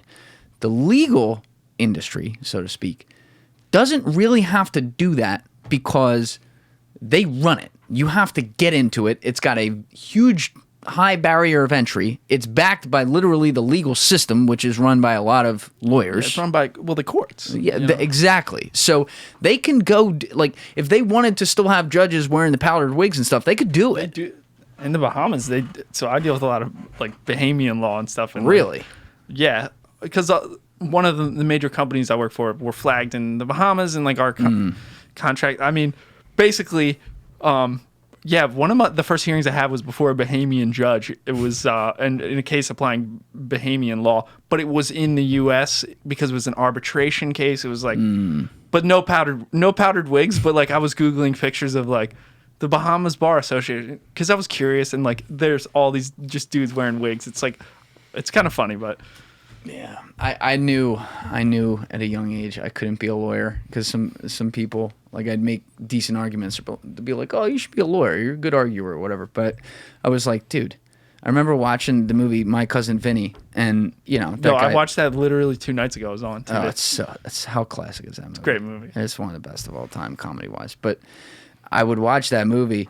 And, that guy was obviously a total wild child. But I remember thinking when he would lose his shit in court and just be like, fuck you to the judge, I'm like, I know myself. If some guy's telling me something that doesn't make sense, the whole, like, Your Honor thing, that's going to go out the window real fast. I'm going to be spending the night in jail. Yeah, you'll be thrown in contempt. It's like, it's crazy. And I admire the fact that a lot of lawyers, especially ones who are, like, high-powered lawyers who know when the case is on their side, they deal sometimes with, like, a shitty judge, and they know how, like, hey, this is where I can press, this is where I can't. Yeah, you got to keep your composure for sure. But sometimes you do have to, you got to push those boundaries a little. What I do love about the practice of law, which, like, so I'm legally educated. I went to law school. Yeah. Like 10 years from now, I'll have, like, a lot of experience, like, be arguing cases. It's one of those areas where, like, a citizen can just walk in and, like, argue their own case and, like, potentially just, like, be the best in the courtroom. You know what I mean? Yes. It's one of those things where it's, like, it happens rarely. And it's called, like, when you represent yourself, you're called a pro se litigant. Mm-hmm. I think in the 1970s, I think it last happened, and you can't do this anymore. A pro se litigant argued before the Supreme Court. You should find the audio of that. It's pretty cool. This guy won. He won a unanimous decision from the United States Supreme Court. It was he should have won. The issue was absolutely clearly should have been decided in his favor. It was an SEC.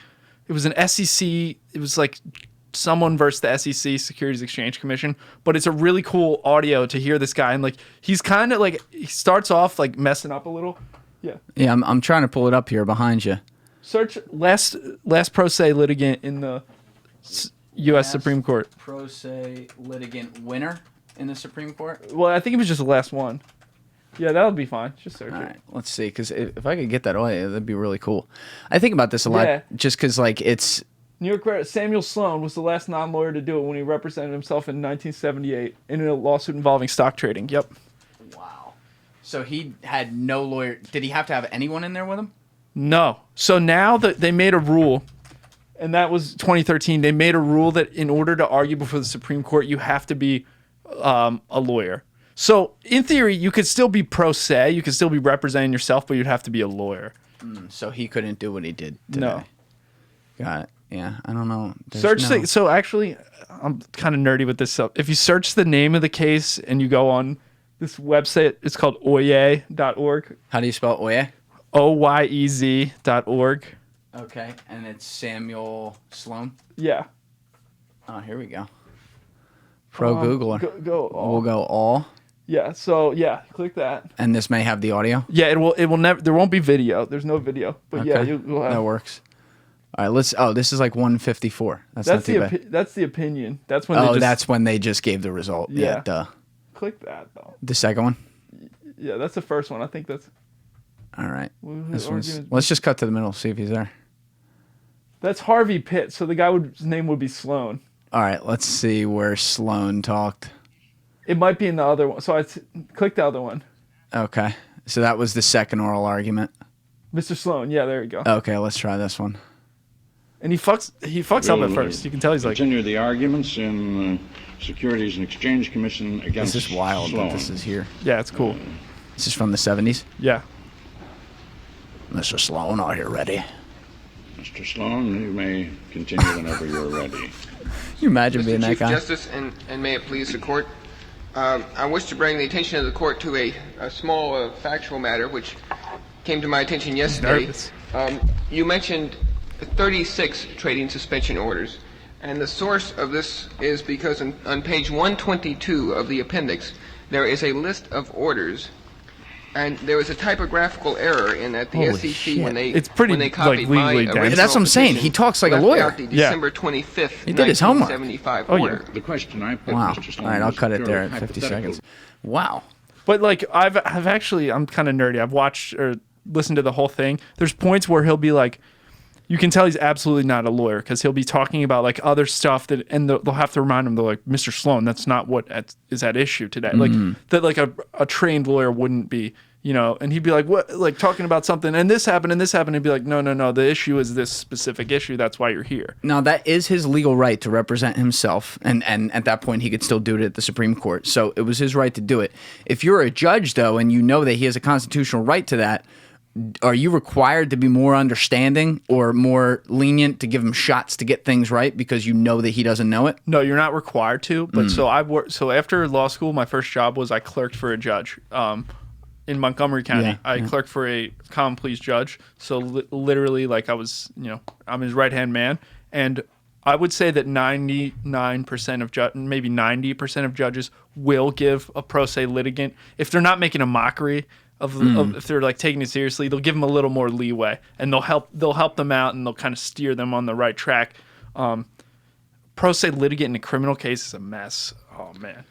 Yeah, there was the big mob boss in New York back in, I think, like the big trial in maybe like 92 or 86, one of those, when they had all the bosses up for trial at once. The guy Carmine Persico, who was a total sociopath, argued his entire case, and he actually wasn't terrible, although he lost the case because they had a great case against him.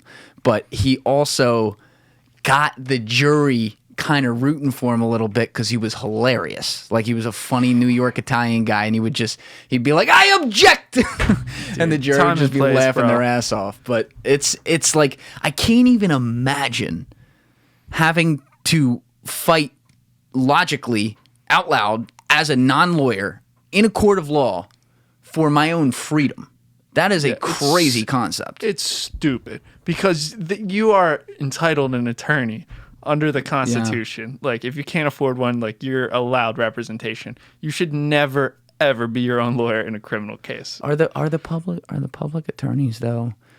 Because they do a million cases. Are they any good? They're some of the best attorneys out there. Really and truly. They're so well trained. They have a huge caseload, but they know the law better than almost anyone in that courtroom. I think they're some of the best attorneys. Like, one of my best friends actually in Miami is a public defender, and some of the people in his office, they're superstars. And actually Miami is one of the it's probably the premier place to practice as a public defender in the entire country. That's interesting. Yeah, it's actually harder in some places to be a public defender than it is a DA. It's a tough job, but I think they're some of the best attorneys. You're also taking on a whole swath of cases. I mean, you're all over the place. Yeah, you have to become efficient at doing what you do. So there's this perception that a public defender is they're overworked. They're certainly overworked. Okay. Yeah. They're certainly they're busting their ass, but there's this perception that they're not on top of things, and that is not true in my experience, because I think there's some tremendously talented public defenders, and I don't think you make it. I don't think you can make it if you're not talented. And there's a lot of paid or private criminal defense attorneys that I just do not think, in my experience, were that special. Excuse me, and that talented. I think I would see a lot of guys just stroll into the courtroom, probably not even having read the case, and it's like, I'm not talking about a double homicide here. I'm talking about like a simple assault type, a minor case, but like just go in there and say and just like kind of like, oh, let's talk to the DA, let's see if we can work out a deal. Yeah, and it's just when there's really I think they could have done a better job, and I think they kind of, and again, there are some great attorneys. There are some great private attorneys that I've seen, win arguments, win motions, win cases on what I thought was unwinnable. So there's a whole spectrum. Yeah. But I don't think just because you're a quote unquote paid attorney, you're any better than a public defender. And I think in most cases the public defender might be one of the best in that courtroom. But yeah, and you said maybe it depends where you are too. Sometimes I know I had a buddy who did it, who's a really, really good attorney, and he stopped doing it. I think he did it for like a year, and it wasn't the only thing he did, but he was so pissed off because the court system, I won't say where he was, but he felt it was more a failure of the court system, or whatever the system is that at the state level that handles handing out the cases to the defender or whatever that system is. He felt like it was really fucked up because they just wanted him to do volume all the time. So they'd be like, "Oh no, you need to finish that case right there. We have this next one for you." And he'd be like, "No, like this guy's facing 3 years in jail. I'm not just gonna like finish this case. I need to do this right." And then they would get on him about that, and then they wouldn't give him a good case. And he was very jaded by it. He was like, it's very stupid. But yeah, I mean, that's interesting.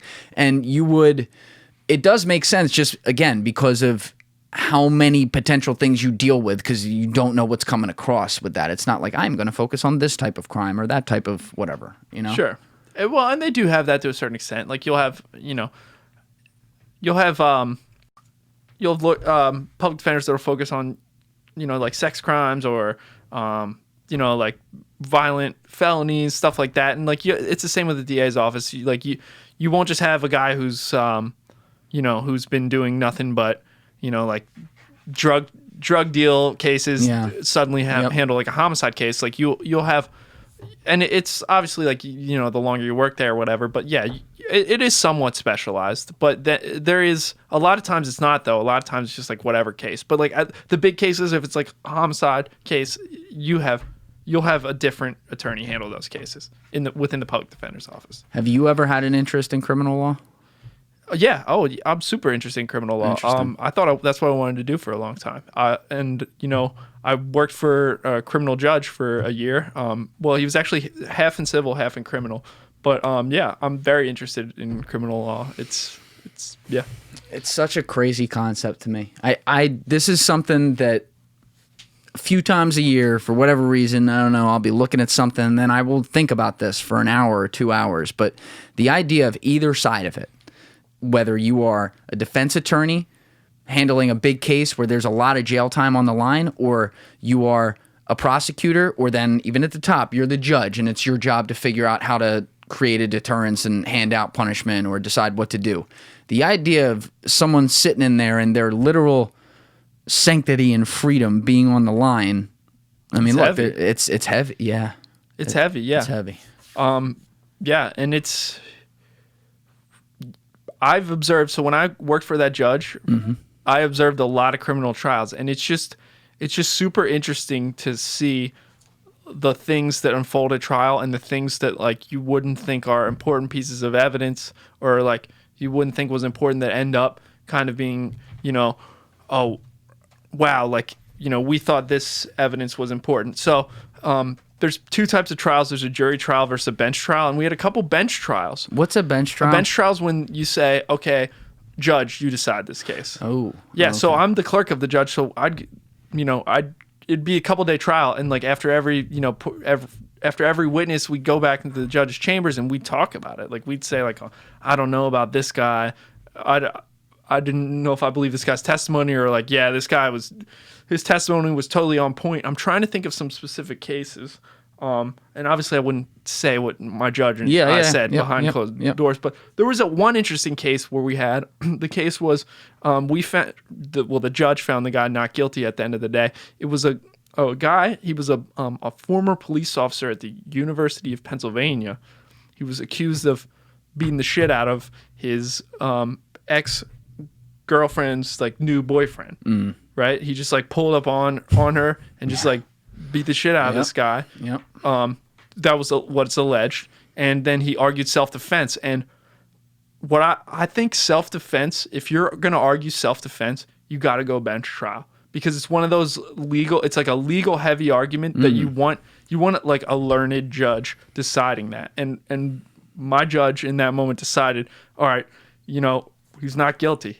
Did I think the guy was guilty? Probably. Did a lot of people in our court staff think the guy was guilty? Probably. But it's one of those things where like, based on the law and like reasonable force and like reasonable, did he reasonable fear for imminent harm and stuff like all that. These big turn, Yeah, like did technically he fit the defense of self-defense? Probably. So can you do that on any kind of case for like a homicide? Can you say we want a bench trial? So I can talk about Pennsylvania law. In Pennsylvania, it's one of the only states where the state actually has a right to a jury trial. So normally that's a right to a jury is a right that's reserved for a criminal defendant, right? So if the state didn't have that right, the state couldn't say we demand a jury trial, and if you don't invoke your right to demand a jury trial, then it would probably be a bench trial. But in Pennsylvania, actually, the state can demand a jury trial. But most states and most I would say most times that a bench trial is like requested, they agree. So yes, That's interesting. Functionally, yes, you can basically say, yeah, I want a bench trial, and you'll get a bench trial. So if you are, well, actually, here's a question on juries too, because this is another thing I think about. When you're dealing with cases that happen to involve invoking, ahead of time based on what the arguments are going to be, they're going to invoke a lot of buzzword terminology. Like self-defense, you're talking? Sure, but self-defense, at least people understand. When I say self-defense to the average person, they know, yeah, I'm defending myself, right? When you get to, what was the one, like the Trayvon Martin one, the stand your ground law. Oh, yeah. I say Florida's self-defense law is super complicated. Yeah. It involves, again, I might be losing some people out there. It involves like a series of presumptions where it's like if you're on another person's property without their permission, you're presumed to have like intent to harm them, and it's presumed this, it's presumed that, and it gets pretty crazy as to what you can do to justify yourself, justify using deadly force in Florida. So wouldn't you want? I'm trying to think of both sides. My question is, wouldn't, if you are a criminal defender or a prosecutor in that scenario, wouldn't you both want, hypothetically, the bench trial so you have a judge who completely understands? Well, or that you hope does, I guess. It depends on what the demographics of your jury would be.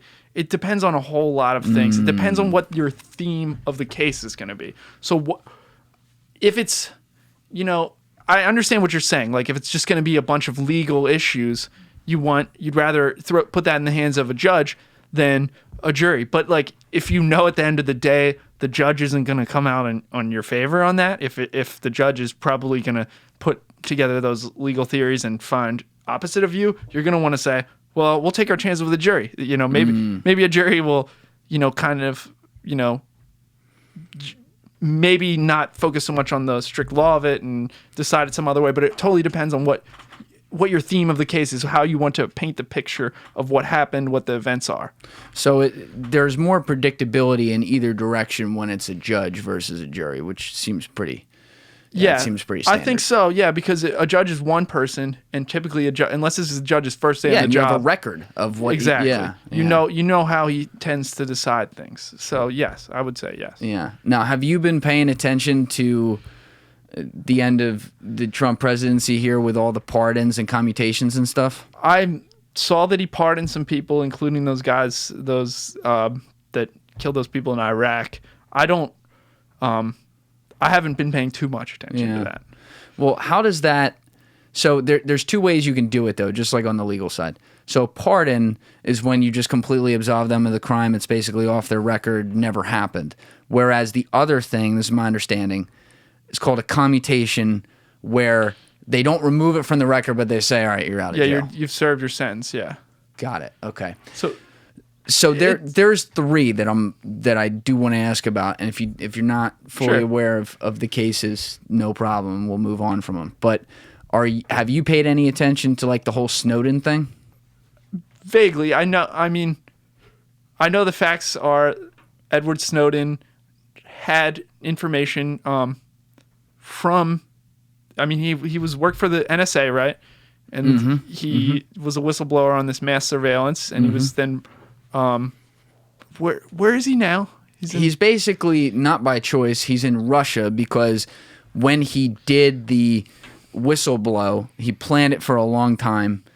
Went to Glenn Greenwald and Laura Poitras as well, who was he wanted her to document it because she had been trying to document the NSA for a long time. But Glenn Greenwald is like one of the best reporters in the world. And so he met with them in like Hong Kong or something, got it all on video, and then he was trying to get to South America, but his plane got stopped in Russia at a layover because the U.S. basically threatened whatever country he was trying to go to, you cannot let him in.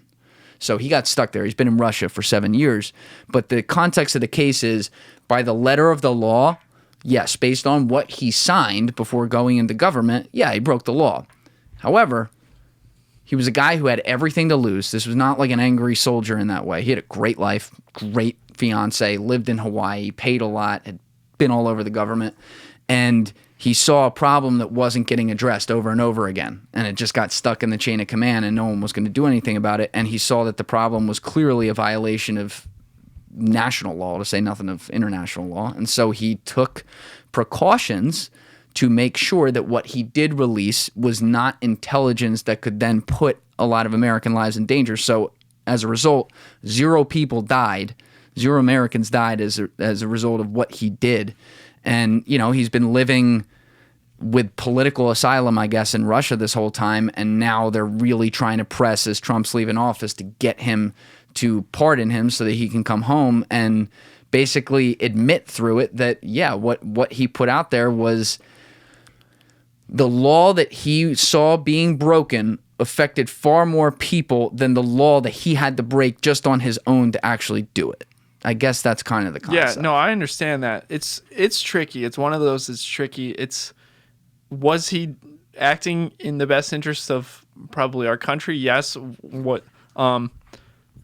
I think yes. I think he thought he was. Yes. Yeah. Let's, for argument's sake, let's say that the information he revealed was no doubt beneficial to all Americans. It was good. For argument's sake. Yep. Okay. Yep. But then the issue is the way he did it. Was that cool? Are we cool with that? Do the ends justify the means? Yeah. You know, and that's the age-old debate, and that's the whole thing. It's a slippery slope. It's a slippery slope, and he did. What's he being accused of? That would be treason, right? He betrayed his government. Yeah, for lack of a better way of putting it, I know one of the main charges literally has the word treason in it. I just don't know exactly what it says. It's like some sort of like spying, you know, that kind of stuff. Yeah. I don't know. And that's one of those questions where it's hard for me to answer. You know, logically speaking, if what he did was good and the result is good, is the fact that he had to do a bad thing to get that, do we overlook that? I don't know how I feel about that, because, you know, I don't think it's a good policy to betray your government, and I think it's that's the part that sucks. Yeah. Because then what is, and this is the argument, and you know, I've been on record about this. I'm very much in support of a pardon. I'd like to see it happen, but I will even admit, and I think he would too. I don't know. I don't want to speak for him. I'm not sure if he has, but he could be listening. Yeah. It is the concept that, okay, he did that, and that one, let's say we agree hypothetically it was the right thing to do. Then what does the next guy say is the right thing to do, and is it less? And is it how much less? And then do we let him off too? That's the part that sucks. And that's exactly, you hit the nail on the head. It's like, okay, so what are we going to say is justifies betraying the government? Yep. Like a little tiny little infraction that, like, okay, whatever, you know, the government was doing this super minor thing, but then you went ahead and like betrayed your government to reveal this that like doesn't, you know, for sure, maybe it makes our lives like 1% better, whatever. Yeah. You know, it's tough, and there's no right answer to that. Well, there might be, I don't know. I think the unique thing on his, I'll say this, is that he revealed a massive bureaucratic agency or agencies wide betrayal of constitutional rights, the ultimate law. Like, he revealed one of the ultimate breakings of the law by an enormous group of people. Let's say most of them passively, because they're just a part of the chain of command. They're like, all right, I guess this is what we're doing here. This is what everyone says. But at some point, like, somebody ordered it. We know Dick Cheney was the original one who kind of signed off on that whole thing. It's neither here nor there. But you had all these people breaking the law of the citizens, and so he's saying to himself, Do I myself as an individual break one law, and it's a big one, but I break one law to be able to show that all these people are breaking all these laws that affect the 330 million people that live here? That's where he has a little bit of a different argument with his quote unquote slippery slope thing. It's not just like, oh, here's some dirt on the government, you know? Yeah. Yeah, I guess it's a hard question to answer, but I think it is good that there are people that are what's admirable about him is that he was willing to risk it all, you know, and like you said, he didn't need to do that, you know. No. He could have just been like, oh, that sucks, but, you know, I'm going to continue to live in Hawaii and, like, you know, be chilling. But no, he felt so compelled that he did that. And it's remarkable that he did that. And I think it's good that there are people or a person out there that did that. I think that most people can agree that what he did was, you know, took some courage, took some you know, guts. Yeah, and the other thing was, you know, some of the people who were most offended by what he did and viscerally reacted, and I understand this, I empathize with it, were senior military guys in this country. And you look at the military, it's all about the chain of command, man. Like that's what makes the military so great. So they respect that more than anything, and anyone who breaks that, it's like, nope, you're out.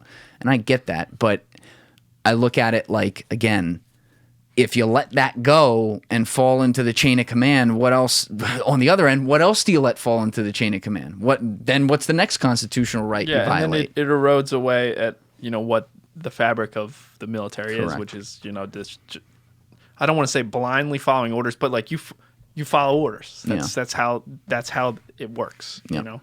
And we can kind of bring it back to that whole Navy admiral on that. Was it an aircraft carrier? What was the Navy ship where he, the whole COVID situation where he disobeyed orders and then was like removed from his post, but then all his superiors were like, yo, no, he did the right thing. So basically, as I understand this, there was a Navy admiral of a ship. I don't know what kind of ship it was. And there was like a COVID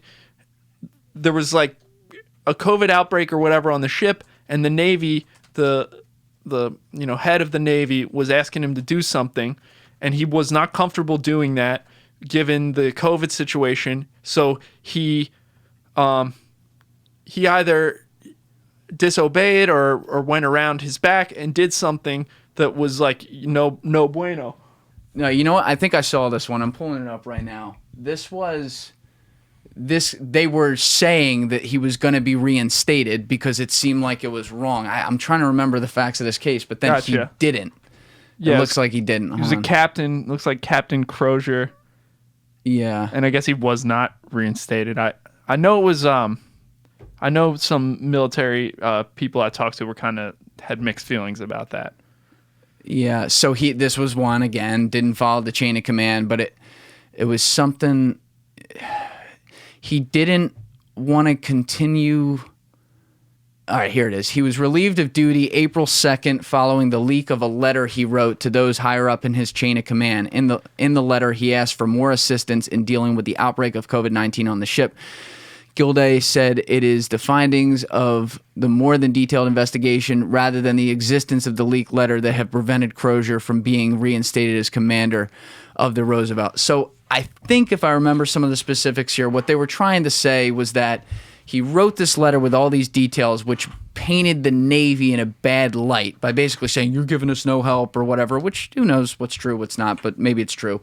And so when it got leaked, the Navy felt like he and his people leaked it, as if they had written the letter for the eyes of the press, which may not be true, but they had written the letter for the eyes of the press to get attention on it, to be like, look at what the Navy's doing to us, and we're standing up to them, versus, hey, we just want to send you this letter because we actually have these concerns. Okay, so when the story first broke, as I understood it, Captain Crozier was kind of...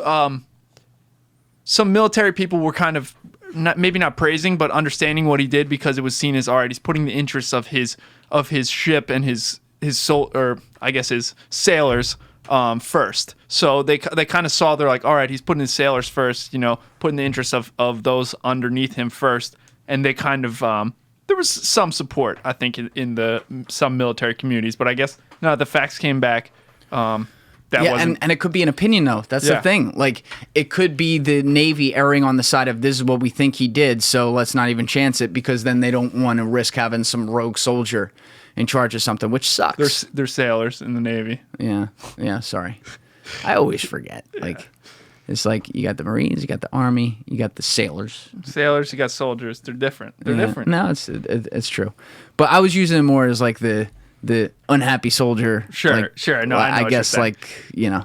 But yeah, I mean, that's always the danger with this stuff. And that's the thing. When you look at these cases and you look at like a Snowden, which is this quote unquote controversial high level case that involves the American people, the thing about the law, and this is involving the law if you're going to pardon the guy, is that it is then applicable in precedent to things that have nothing to do with it. Like, you could have another situation in some random chain of command somewhere that is nothing like this with the NSA and Edward Snowden, but in a court of law, they go to whatever appellate court or circuit court and say, based on the stipulation set by the president's pardon of Edward Snowden, we believe that this case, you know, good lawyers are going to make that argument. Yeah, it just sets a precedent that when you have something like the military, which is the framework of the military is you obey, you're given a discrete task or job and you carry out that task or job, you obey commands. That's the framework of the military. If that evaporates or if that decays in any way, then what is the military? So I understand why the military has to be there's a zero tolerance policy for things like that, and I understand that that's the framework, and they have to go that way. Yeah. Now, another one that's entirely different, and I know some about this. I have not taken this one on with as much vigor as I have, say, the Snowden one, but the Julian Assange one is interesting because he was the WikiLeaks guy. Yep. Yeah. Okay. Yep. Because he was an American, and he has this international news organization, and his maybe biggest quote unquote leak of information he got came at the height of a Republican-Democrat presidential election in 2016, where he leaked all this information, mostly, I guess, on Hillary Clinton, that was very damaging for her campaign and caused the whole problem.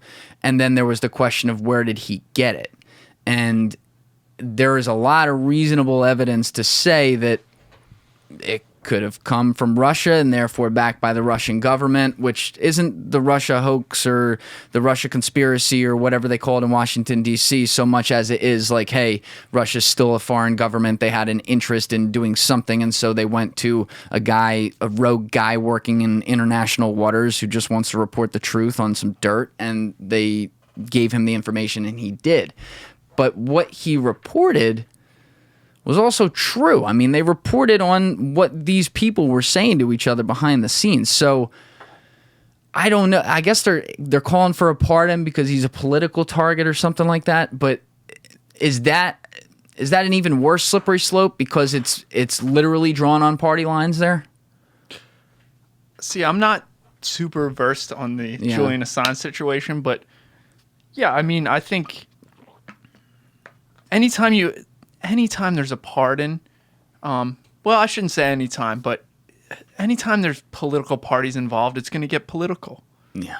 So true. It just depends on what your politics are. So, you may support it if you support, those politics, and you're going to oppose it if your views don't align with that. So, it's one of those things that I think is kind of unavoidable. Yeah, and it's stuck between a shit or a fart. I mean, just completely. Yeah. Like, you are fucked either way there. A rock and a hard place. Now, the third one is one I've really, especially over the past 3 months or so, been looking at extremely closely, and it's a wide open one. Are you familiar with Ross Ulbricht and the Silk Road? Oh, very familiar. The life sentence, man. He got a life sentence.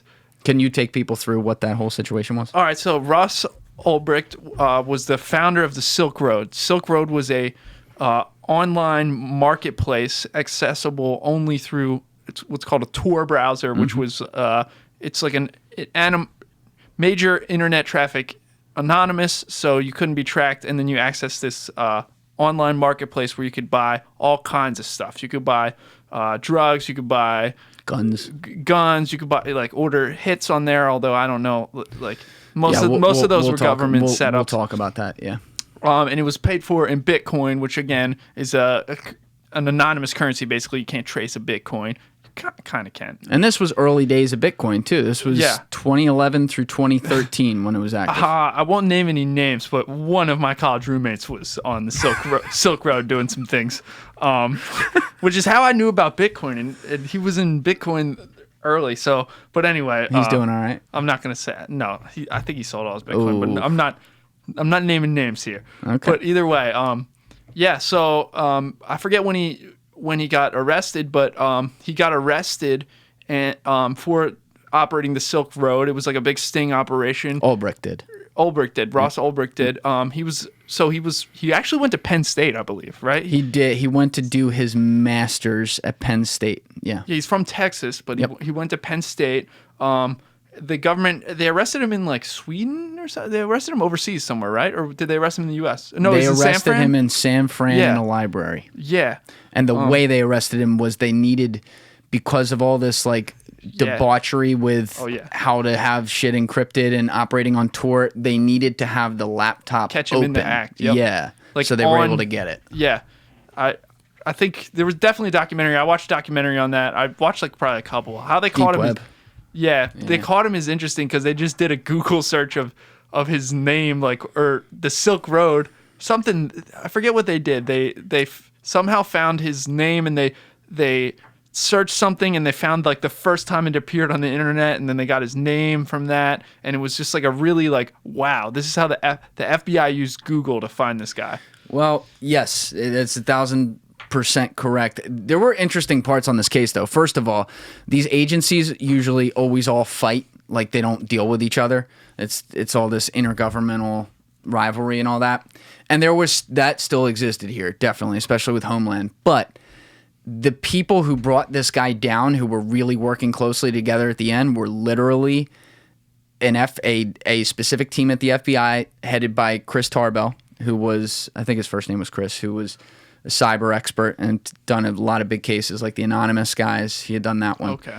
And then there was, the DEA was involved, but the DEA was a pain. It wasn't Homeland. It was the DEA who was a pain in people's balls. So they basically kept those out. But there was a guy, Jared Duryangian or something like that, at Homeland Security, who the FBI team loved. So they worked closely with him.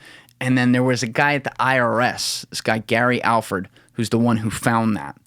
The Google thing you were talking about, who was basically brought on the team to track the money and try to see if they could tie it to things and really learn the Bitcoin scenario of it and how that works. And then they all worked together and got him that way.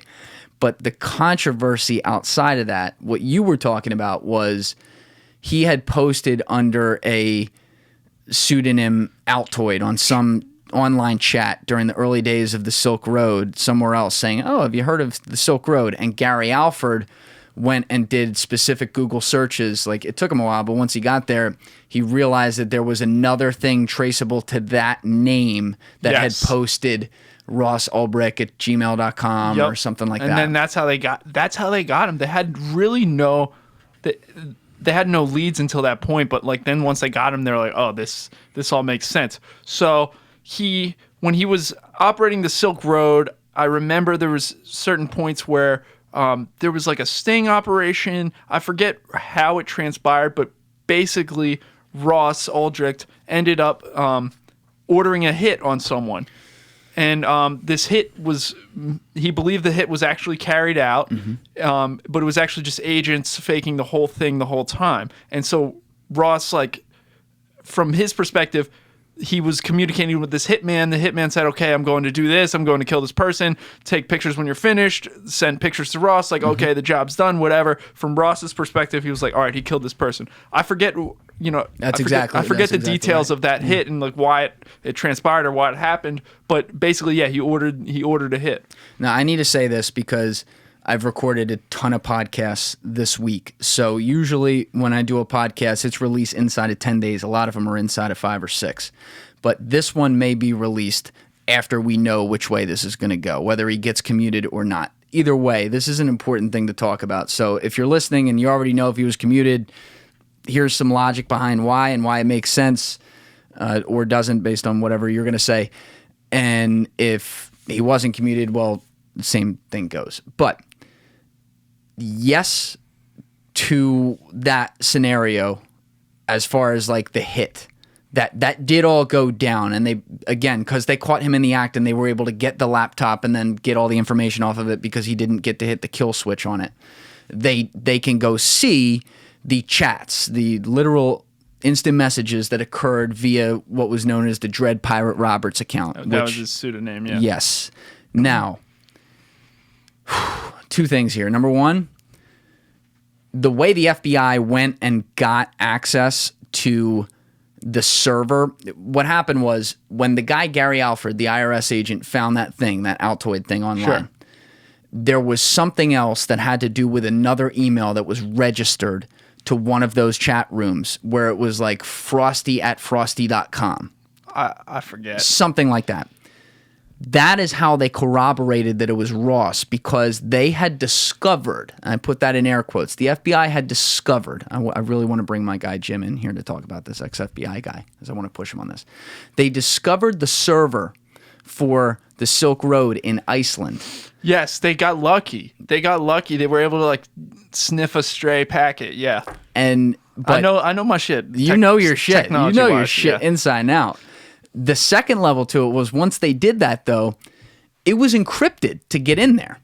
When they got in there, they found that the server was registered under Frosty. That's how they made the connection. Oh, frosty@frosty.com, Altoid, ross@ulbricht.gmail, server's called Frosty, boom, we got him. And that's how they knew to then have the warrant to be able to go in. But they got into an encrypted server. And to make a more complicated situation very simplified, the FBI's explanation is that basically there was a breakdown in the CAPTCHA system. Now, when I say CAPTCHA, all of you listening, you have encountered this online. You will go to some site and a prompt will show up and it'll say, "I'm not a robot," and it'll say, "Identify the crosswalk in each of these pictures." Like, how's a robot telling me to say I'm not a robot? You're the robot. Yeah, well, true, but that's neither here nor there. Point is, it's a very simple thing. You click the fucking crosswalks and then you move on. They were basically claiming that there was some kind of hole in the server that allowed them to suddenly have a loophole where it just prompted them for a CAPTCHA and poof, they were in. What most likely happened when you talk to actual forensic computer experts, and I have to hedge and say most likely, hypothetically, that could have happened. But most computer forensics experts are offended by this explanation and say this makes absolutely no sense. The only way they could have done what they did is if they illegally hacked into it, which is it's basically like infringing on your rights as an American citizen for them to do that. So that's one end of it. But if they got a warrant, couldn't they hack it? And that's what I was wondering, but no. Apparently, the way the law works, and again, like, check me on this, people, but based on what I've read up on this, the law is that you cannot allow the government to hack into things because then same thing, where do you draw the line? It's the same thing as just walking into your house without a warrant. You're right. So it's like, yeah, I understand why. You know what? I probably should be up to date on this like case law, but I guess it's why you basically would have a court order saying to Apple, "Can you unlock this?" You know, like, actually, that's a perfect example. Yeah, it's not like we're going to do this from our system. Like, you remember the San Bernardino shooter, like 4 years ago? Yeah. And actually, as sad as this is, hats off to Tim Cook at Apple there, because Tim Cook said, "Look, I would like nothing more than to unlock this guy's phone and make sure there are no other killers out there or whatever, or see who he was talking to," because the government was going to him saying, "Tim, unlock the phone," and he said, "I can't do that though, because if I do it here, I'm breaking our data privacy laws that we promised to our customers, and where do we draw the line?" And he made a call there, and I think he made the right call. Some people said no. There was like a big like press release like article about it, yeah. Big. Like that was, he had a lot of lights on him, and I thought he knocked that one out of the park handling it. And it sucks, because you would have liked to have all that information. And Dorey, I don't know how true that is, though, because I dealt with a case when I was in clerking for the judge, where it was a suppression issue. Basically, if you believe evidence was obtained in violation of the Constitution, you file a motion to suppress, which would basically say this evidence can't come in as evidence. It was obtained in violation of the Constitution. I'll explain this case. So, this is why I got you here. I love this. yeah. So there was a case where it was a search of a cell phone. So the police have this guy in custody, and they say, "Can we search your cell phone?" And he was like, "Sure, you can search my cell phone." And they made him fill out a cell phone consent search form. And he was like, "All right, item to be searched, black iPhone. What is the password to your phone?" And he put down the password to his phone. Whatever. And the police were like, "Thanks, we're going to search that." And then the police went and did a complete digital forensic download of his phone and recovered deleted messages, recovered all this other stuff, like deleted photos, deleted messages, and found incriminating evidence in the deleted digital forensic download of the phone. The defense attorney argued that was beyond the scope of the consent, right? Because the consent was, this guy you're just searching my cell phone. I thought you were just going to, I gave you my passcode. I thought you were just going to go in and look through my phone. Instead, you went and did this digital download and searched all this other stuff. I remember what we ruled. I wrote the opinion, we ruled it expanded the consent of the search there. So we said the consent of the search was that it was just limited to a regular customary look through the phone. By way of the fact that he gave the password to the phone, the person reasonably thought that his consent meant that they were just going to look through it. But was part of that, let me ask this, was part of that ruling based on coercion by police not in the presence of a lawyer and a reasonable intelligence of someone who is not an attorney representing themselves in that scenario? Well, so that's at play basically in any of those scenarios. But that wasn't the key issue there. We basically said the consent was good. Like, there was nothing wrong with the consent.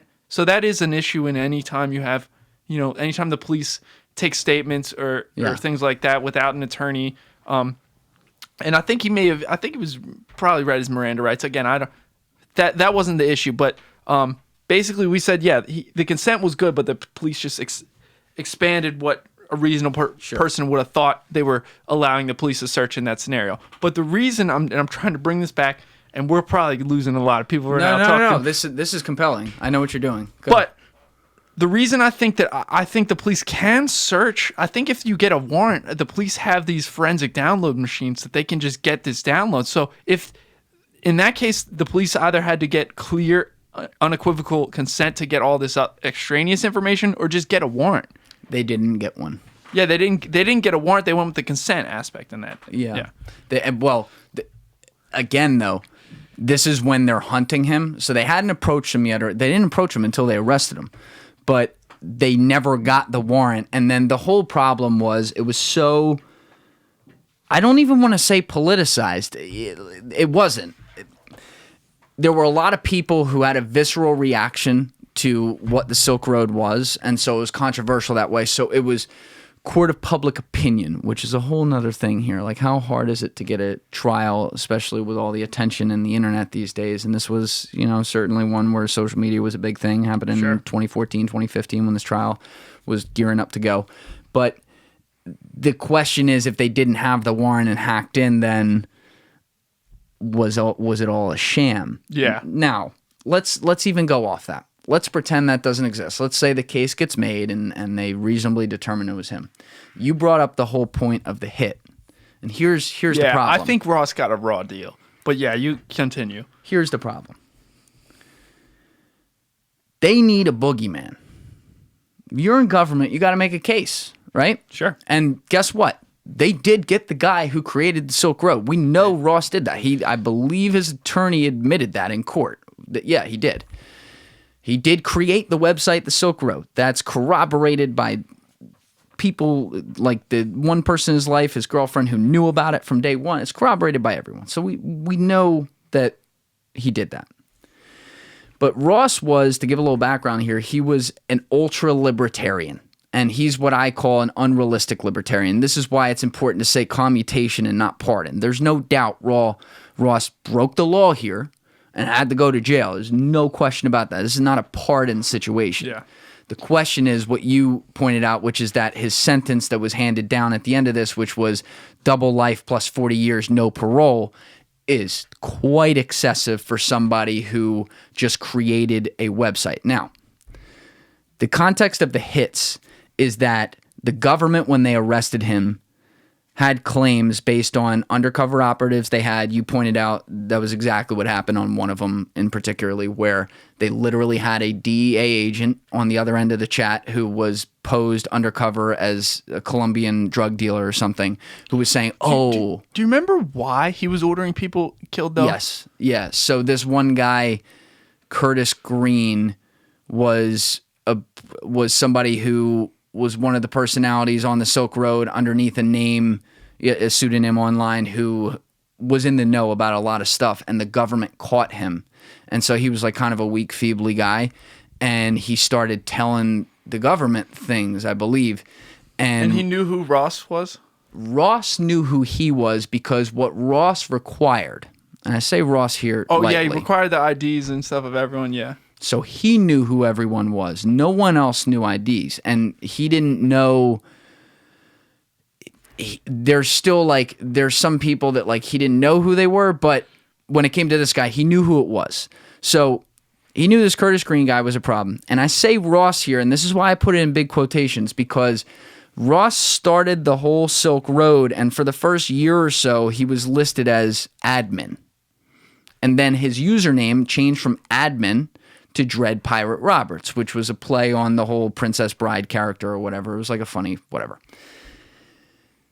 The government arrested him and claimed that between that hit I just pointed on and then 5 others that were similar or whatever, where he said on a chat, yes, let's waste this guy or whatever. Meaning, we're going to pay you. He would say, here's the amount of Bitcoin, we'll pay for it. Or here's the cost. He would admit to wanting to pay people to do it, and then they would do it. Now, the Curtis Green guy, it didn't happen because he didn't know it was the government on the other end. So they sent him a picture that was tomato soup, and it looks, I don't know if you ever seen it. I've seen it, yeah. Oh, dude, it looks, there's no way I wouldn't look at that and say, that's not real. Yeah. Where they showed this guy make it look like he was drowned to death. And so anyway, it didn't happen, but they had the evidence of him ordering the hit.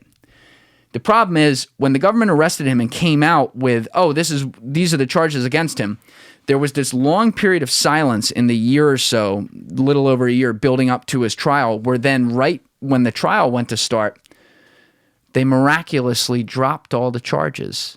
They did not bring the charges of the hits. He was not found guilty of any hits. He was not even charged with them.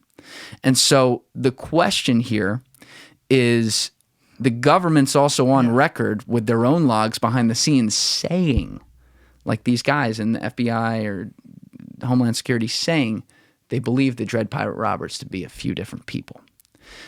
There was also an interview done with Andy Greenberg, who's one of the best tech reporters in the country, where he interviewed Dread Pirate Roberts via chat while it was active for like 4 hours. And this could be a total lie, right? It could have been Ross on the other end. That Dread Pirate Roberts was saying, no, I didn't create the site. Someone else did, but he didn't want it anymore, and he went to hand it off. Ross Ulbricht was not a coder. He knew how to do it. He was not a computer programmer by trade, though. This was a very complicated thing to do. And so when you look, not to go in all the details, but when you look at the history of his story and what he was doing over those years, it makes a lot of sense that maybe he would have continued involvement, but he wasn't running it. And so the government didn't even allow discovery on anything substantive until the trial itself. So the defense was coming in there basically blind. It was a closed courtroom. They put him in front of a judge who was notoriously hard on drug offenders. Notoriously hard. It was a female judge, I believe, right? Yeah, Catherine Forrest, I think. Where was this tried again? Southern District of New York. Okay. So, basically in the biggest casino of them all, trying it minus the Supreme Court. And they had dropped all these charges, and then he was found guilty of everything. It's like, all right, he's going to get 10, 15 years in prison, maybe 5, 10, something like that. Everyone else who was found guilty of shit got like 5 years. Everyone else, regardless of what they did. And the government tried to say he was the only one because the government had no evidence on who the other two could be. They had thoughts on, there were a couple guys that are like, it could definitely be these two guys, but they didn't have any hard evidence like they had for Ross, that he was definitely a guy behind it, which he was. And so they did not allow for him to be able to say, hey, yes, I started this website. Yes, I still had something to do with it, but no, I wasn't that guy doing that thing. He got caught behind the fact that he had to be a pseudonym online, and so other people, most likely also because he wasn't a computer programmer, most likely fucked him. And so now he's got this long-ass sentence, and he took things too far, but here's the last point of it, and this is what I really want you to respond to.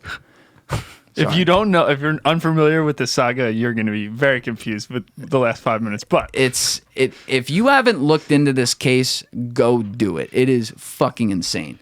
But the last point is that I mentioned he was a radical libertarian. And so to generalize here, the radical libertarian belief is that everything is based on individual choice and freedom. The most radical libertarians say no government, right? Which is not realistic. But he wanted to say that the war on drugs in this scenario was an enormous mistake, and that people, while they shouldn't do drugs, have a right to decide what they want to do.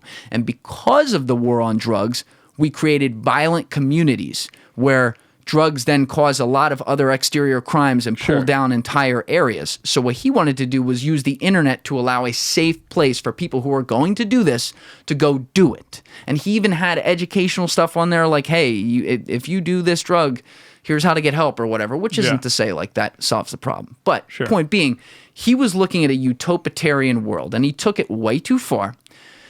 But morally, let's even say he did the hits, and my opinion is he didn't, but let's say he did. Even with those 6 hits, even with some of the people who died as a result of taking drugs that they got on this site. Sure. It has been proven in studies, and it's kind of common sense, that the net gain here of violence that would have happened, or crime that would have happened, or community downtroddenness that would have happened and would have spread if these sales had happened on the street and not online is kind of inarguable. But it's a slippery slope again, because then the government has to admit like, oh, someone went around all the laws and technically they're more right. And it's impossible to quantify because so you're looking at it from the perspective of, okay, all these drug transactions happened in this safe space, but they would have happened like, you know, at a trap house in the hood otherwise, and like someone could have gotten shot or something. But how many people wouldn't have gone to that trap house in the hood and instead just logged on to their Tor browser and bought drugs that they otherwise wouldn't have bought? So that's another, you know, it's impossible to quantify. But I do think, so I actually forgot. I thought that Ross, I thought that he was convicted with respect to the hits. Nope. So it was just all drug crimes. They got a life sentence. Yeah, I think most people that like offend something about you, you're like, look, like he's serving life in prison, and he didn't take anyone's life, or he's not being charged with that. The government needed the boogeyman, like I said, but at least in the past, is on whether we find out about it years later or based on folklore, whatever it is, the way a lot of these situations go, and he would have done this kicking and screaming because he was no fan of the government, no doubt about that. But you get a guy like that, you say, all right, you know, you're going to spend a couple years in jail, but here's the deal, pal. You work for us now, and when you come out of jail, you work for us for 10 years. Because the shit he knows and has access to, you're the government, you're like, oh shit, that's some talent. Like we want that working here. All right, let's use it for good. Or what but you they said he wasn't a good. Coder, so what's his skills besides he just was the first to think of it? Well, and that was generalized. He did learn how to do that stuff. My point is, by trade, he wasn't an expert hacker. He wasn't like that. So, yes, you're right. It's a little bit different. But he had access to the entire dark web and had been someone who was on record being a part of it for a long time. And there's got to be things that you can use that with. Sure. I would agree with that, probably. Yeah, I agree. It just, I think it offends, you know, what I think most people think of the criminal justice system, that you're like, whoa. So all he's being convicted of is just like, what, just like narcotic trafficking, like drug trafficking? Yeah, I think that's kind of, that's kind of crazy that he's going to spend the rest of his life in jail. And I remember he appealed it. He was denied the circuit level, and then he he petitioned for certiorari with the Supreme Court and was denied. The Supreme Court chose not to hear his case. So I guess his only option now is a commutation or a pardon. Yeah, and it's a flaming ball of fire to catch if you're any court, because there are a lot of people that support him heavily, but some of the optics around it suck because look, drugs are a big problem, and it's an emotional thing. People lose family members over it. Addiction is one of the saddest things to ever be around. And and so, but he didn't make the drugs and didn't force anyone to take them. Well, he technically did make some mushrooms at the beginning, but that's not like heroin and stuff. You know what I mean? Like he's not. True. He was doing the least. I understood it, for the most part, it was just connecting buyers and sellers and anonymously, and it was wild. That's the thing. He really was. I mean, what he created, regardless of when he gave up control, if that's indeed what happened, or ceded some of his control, the system he created, is crazy as this is to say, is essentially on a level of the disruption of things like Amazon. He had millions of people on there. And it's not like it went away. No. The next Silk Road popped up almost instantly. Yeah, just under a different name, and it's going to keep doing that because people are like, when you can make your internet traffic anonymous and you can make your payment anonymous, you can just have a underground marketplace. And by the way, I believe we'll check this after. I believe the NSA is who invented Tor, for what that's worth. I think so too. Yeah, that they invented. Yeah, I mean, it makes sense, and there's I fully support like making your internet traffic anonymous if you want to. Like, why not? Yeah, and it helps freedom of speech in for instance, other countries. Say you live in a country with like an oppressive, authoritarian government, and you want to say something, you want to do you can do stuff like that. Yeah, I think there's a lot of great purposes of that. Two things that are other after effects of this. Number one, he's more relevant now because of COVID. He's more relevant because there is an enormous movement. I wouldn't even call it a political movement. I don't know if you call it an awakening. I don't know what you call it. But there are a lot of people who maybe didn't care about politics or government, or cared about it and were on one side or the other, who are now just totally strongly anti-government online because they've seen the government handle COVID and the lack of personal freedoms and all that. And so Ross, even though it's an entirely different context, his whole idea, again, was to get around government control on on what he thought the individual should have control of. And so there are a lot of people now who are looking at this and relating the principles, because they are related, and saying, oh, this guy saw it before we did. And now we just see the worst context of it, where it affects everyone because we're locked in our house or we're told our business is shut down. And so I will say this, if he gets commuted, he will be the most sought after speaker over the next 5 years. He and Snowden, between the two of them, but Snowden has at least spoken publicly already. Ross will be the most sought after speaker on, logic and theory issues of government and just in general that we've ever seen. Do you think Donald Trump is going to commute his sentence? If you would have asked me that 2 months ago, I would have said no fucking way. And I'll tell you why.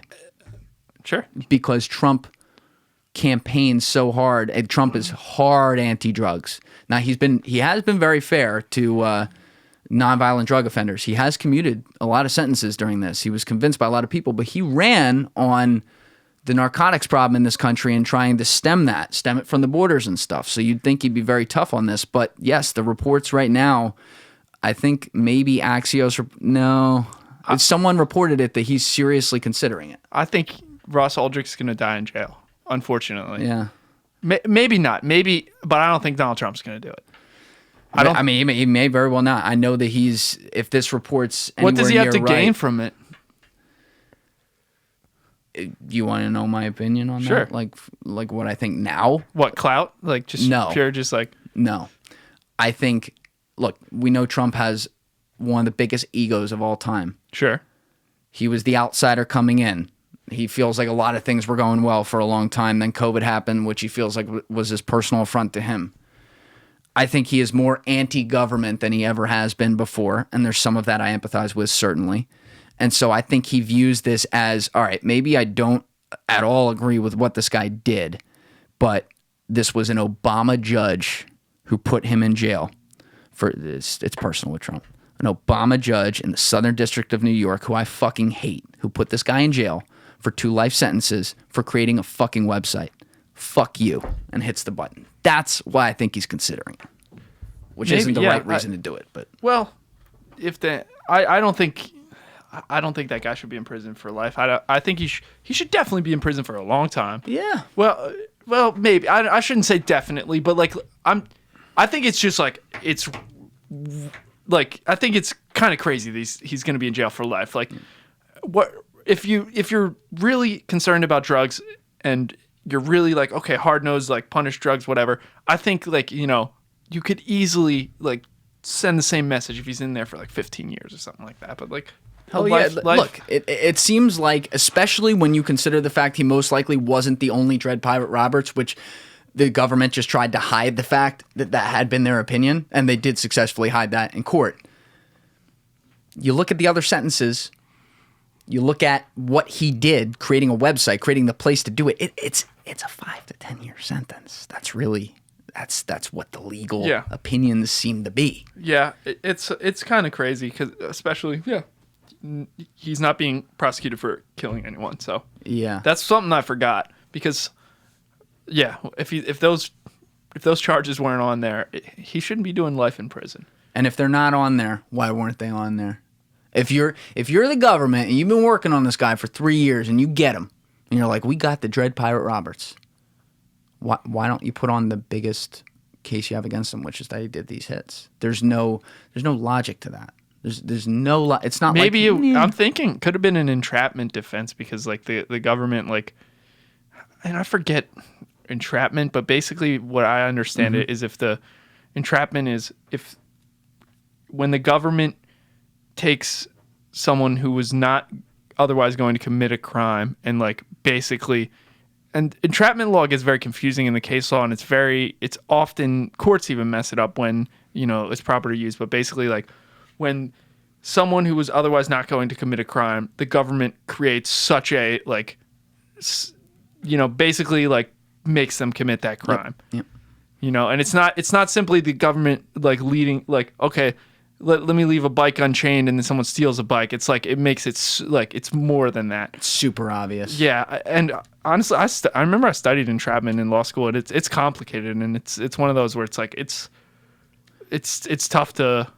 Isn't it very subjective? Super subjective. Yeah. Yeah, it's like 100% subjective, really. And there's different theories on like, well, if the government supplies the necessary element to commit this crime, and I don't know, but there's a test for it. I forget it. Well, the other thing but here, I think it would be applicable there because it's like, if the government comes to this guy, and I don't know. I think there could be an argument for entrapment there. Well, to add to your case there that you make, because you have to say this, at least one of the 6 scenarios, the first one, the Curtis Green guy we talked about, the 2 government representatives who were on that one, there were 2 guys. There was a DEA guy named Carl Force, and there was a Secret Service guy who was called in for the situation. I forget his name.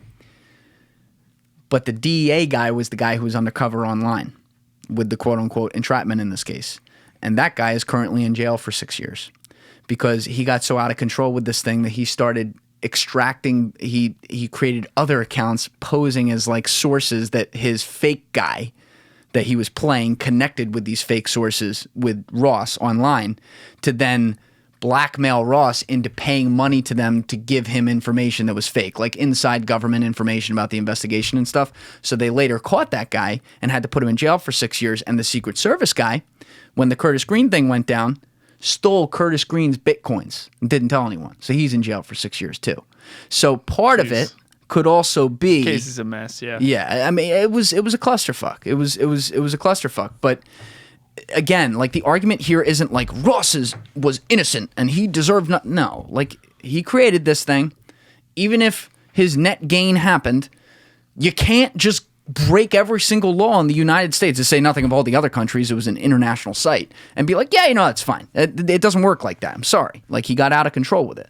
But then the argument is, well, what was the punishment for the crime? And if he didn't kill people or order people killed, and he just created a site for people to do it and just got a little out of control, it's not a life sentence. I mean, it's straight up. It's not. Yeah, I would agree with that. And the other question here, too, that I want to ask you is, I mentioned this earlier, and I don't think we really touched it. How do you deal with the whole court versus court of public opinion now? Because whenever the media comes on the case, whether it's a freak out in local media that's very specific to the area where the case is, or a freak out nationally, how do you even, with the internet, how do you even get 12 jurors or even a judge who hasn't been reading all these articles that have whatever spin on it, whether it's right or wrong, that they have? So when you if you have a jury trial, there's a period during the jury selection process where you voir dire the jury. You ask the jury certain questions. Voir dire? Yeah, or voir dire, as Vincent Gambini might say. And you ask them certain questions, and they're supposed to answer truthfully. They take so how it works is, when you're summoned for jury duty, you receive a juror questionnaire in the mail, and you're supposed to answer certain questions, like, like, where do you live, like, what's your job, whatever. And then when you get them in the courtroom during the jury selection process, you ask them a lot of questions, like, have you read anything in the news about this case? Like, if so, like, raise your juror card or whatever. A lot of different questions, like, do you are you more inclined to believe someone's testimony because they're a police officer? Or are you less inclined to believe someone's testimony? Have you ever been the victim of a crime? Like, all these questions that might create a bias or whatever. In theory, jurors are supposed to answer that truthfully, and you're supposed to weed out those jurors. Now, some cases are just so high profile that might be almost impossible. For instance, the OJ case is one of those where it kind of comes to mind. In that case, I feel like there's almost no way that no one's heard of that case. So at that point, you have to be reasonable. Like, if you want to try that person, you're going to have to figure out some way to get around that. So so if everyone's been exposed to it, so at that point, you just want to, like, limit the exposure and limit ongoing exposure. So you can have jurors sequestered, which means they're, like, totally cut off. Like, and that happens a lot. Like, they're, hopefully OJ's trial was over a year, right? Yeah, it's crazy. Yeah, I mean, a lot of like a big murder trial or something in, like, a small community, whereas, a very tight-knit community, you might sequester the jurors. I think I remember there was, like, a homicide case somewhere in Harrisburg where the jurors were sequestered for, like, a few days. It happens, like, Philly. It happens everywhere. Yeah. But yeah, so it's still possible. I don't vaguely, maybe if it's a really truly high profile case, I don't know how possible it is. Yeah. But there are ways around it, and in theory, some people don't read the news. Some people don't watch the news, don't read up on the news. So I don't know. I think it's harder and harder nowadays with cell phones, everything, to, like, truly isolate someone. But that's what they'll do. They'll take your phone and they'll put you in a hotel with no TV, or they'll give you, like, newspaper articles, but they'll take out the ones that are, they take your phone from you. Yeah. That is but crazy. Most cases, the jurors are to be trusted. They're treated as, rational adults, and it's like, look, like, you're not to discuss this case, you're not to Google facts about the case, you're not to go to the location of the crime, you're not to do anything that's not, within the four walls of this courtroom. Yeah. Well, one last thing, totally off topic here. I just want to make sure, because I know you got to go in a few minutes, but I wanted to ask you before we do, because I always talk about when it comes to especially hip-hop, but music in general, you're one of the guys that knows everyone. You knew all the rappers coming up back in the day before anyone knew who they were. You're very on top of who talks to who, what's going on. But one of the things that I've been really confused about is that when the Grammys came out this year, I'm not gonna lie, I'm not even gonna remember some of the names, but I didn't even recognize anyone who was up for these awards in the different. I mean, there were a few, but you're looking at, like, Rap Album of the Year, Pop Album of the Year, whatever. I'm like, what the fuck? I don't even know who these people are. what's the process here, and how do we go from 2 years ago where literally Rap Album of the Year, I'll remember 2 of them, but you had the best. You had Cardi B, you had Travis Scott on there. Everyone knows Astroworld. They know Cardi B's album. They know this music. They're like, okay, that makes sense. And now it's like, who the fuck is this guy on there? Yeah. So what's wild? So it's wild to think I like Cardi B. She won Grammy for Best Rap Album. Okay, whatever. I like Cardi B, I really do. But she won the Grammy for Best Rap Album, and that to me was seen as like, all right, the Grammys are going to be like, we're going to appeal to like mainstream. We're just going to like, it's the Grammys is supposed to be like this, high institution, whatever. But like when Invasion of Privacy, I like that album. I legitimately like that album. It's a good album. Is it Grammy award-winning worthy? Not in my opinion, no. Again, I love Cardi B. But at that moment, I was like, all right, the Grammys are clearly signaling we're going to appeal to like... So you even saw... Okay. We're going to appeal to the masses with this. Now you have... So who's up for Grammy? You have Freddie Gibbs and Alchemist with their album, which I listened to. It's decent. You have Jay Electronica's album. You have... Who else is it? There's I don't even remember. Nas is nominated. Nas's album's good. They're all great projects, but it's like, whoa! It's like you go from. So I fully expected the Grammy nominations to be like Lil Baby dropped an album, Baby dropped an album, Meg Thee Stallion dropped an album. I expected to be all those on there. No mention of that. To me, that's just crazy. That's absolutely. It's like. The Grammys are just like, we're going to take like a sharp U-turn and just like totally go like kind of underground indie, focus on like the lyrics and focus on the production. And it's just like... It's overthinking it. Well, I honestly think as far as like pure hip hop, pure art form, I think that the Grammys are doing it better with these most recent nominations than with like, than with Cardi B, Invasion of Privacy. And I'm not trashing Cardi B. Yeah, I understand what you're saying. But like, I don't think under any circumstances she should have beaten Astroworld on that. Under any circumstances. I forget. That was the 2018 Grammy. She beat Astroworld. Yes. Astroworld was, and I love Travis Scott. Like I love him. With his music personally, I respect all of it. I listen to all of it because I'm amazed by it. His songs for me, just like what's my favorite music, they're hit or miss. So there's some that I'm like, oh, that's a banger. And then there's some where it's like, I really respect what he did, but I'm not like on my free time going to listen to that other than like studying it. That said, the sound he created on that album, and then when you saw the behind the scenes come out and he got like features and stuff like unreal. Yeah. In his documentary is one of my favorite scenes. Did you ever see that? The Look Mom, I Can Fly documentary? No. Oh my God. You would love that. He has that. It's a contextless documentary. There's no narrative. It's just cameras following him around and you just see what happens. So he had cameras on him for a year and he had him backstage waiting on the potential album of the year. And what I liked about it is you expect when someone loses right away, it's like, oh, they're going to say, oh, they totally deserved it. Great job. And it's not like he was ripping Cardi B at all, but he was pissed. He was like... Yeah, because it was like a political decision. I think the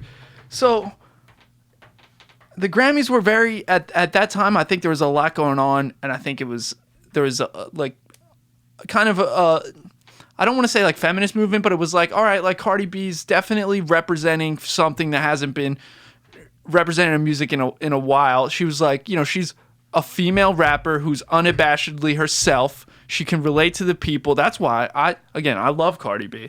Like that's why I love it. It was a great album. I'm gonna get like there was some bangers on there. Yes, it was. Bodak Yellow is a banger, and then the song like "Come Through Dripping." Like I like that song with Offset. What else? Yeah. There was a song with Chance on there. There was she had some good. She had some good songs on there. Whatever.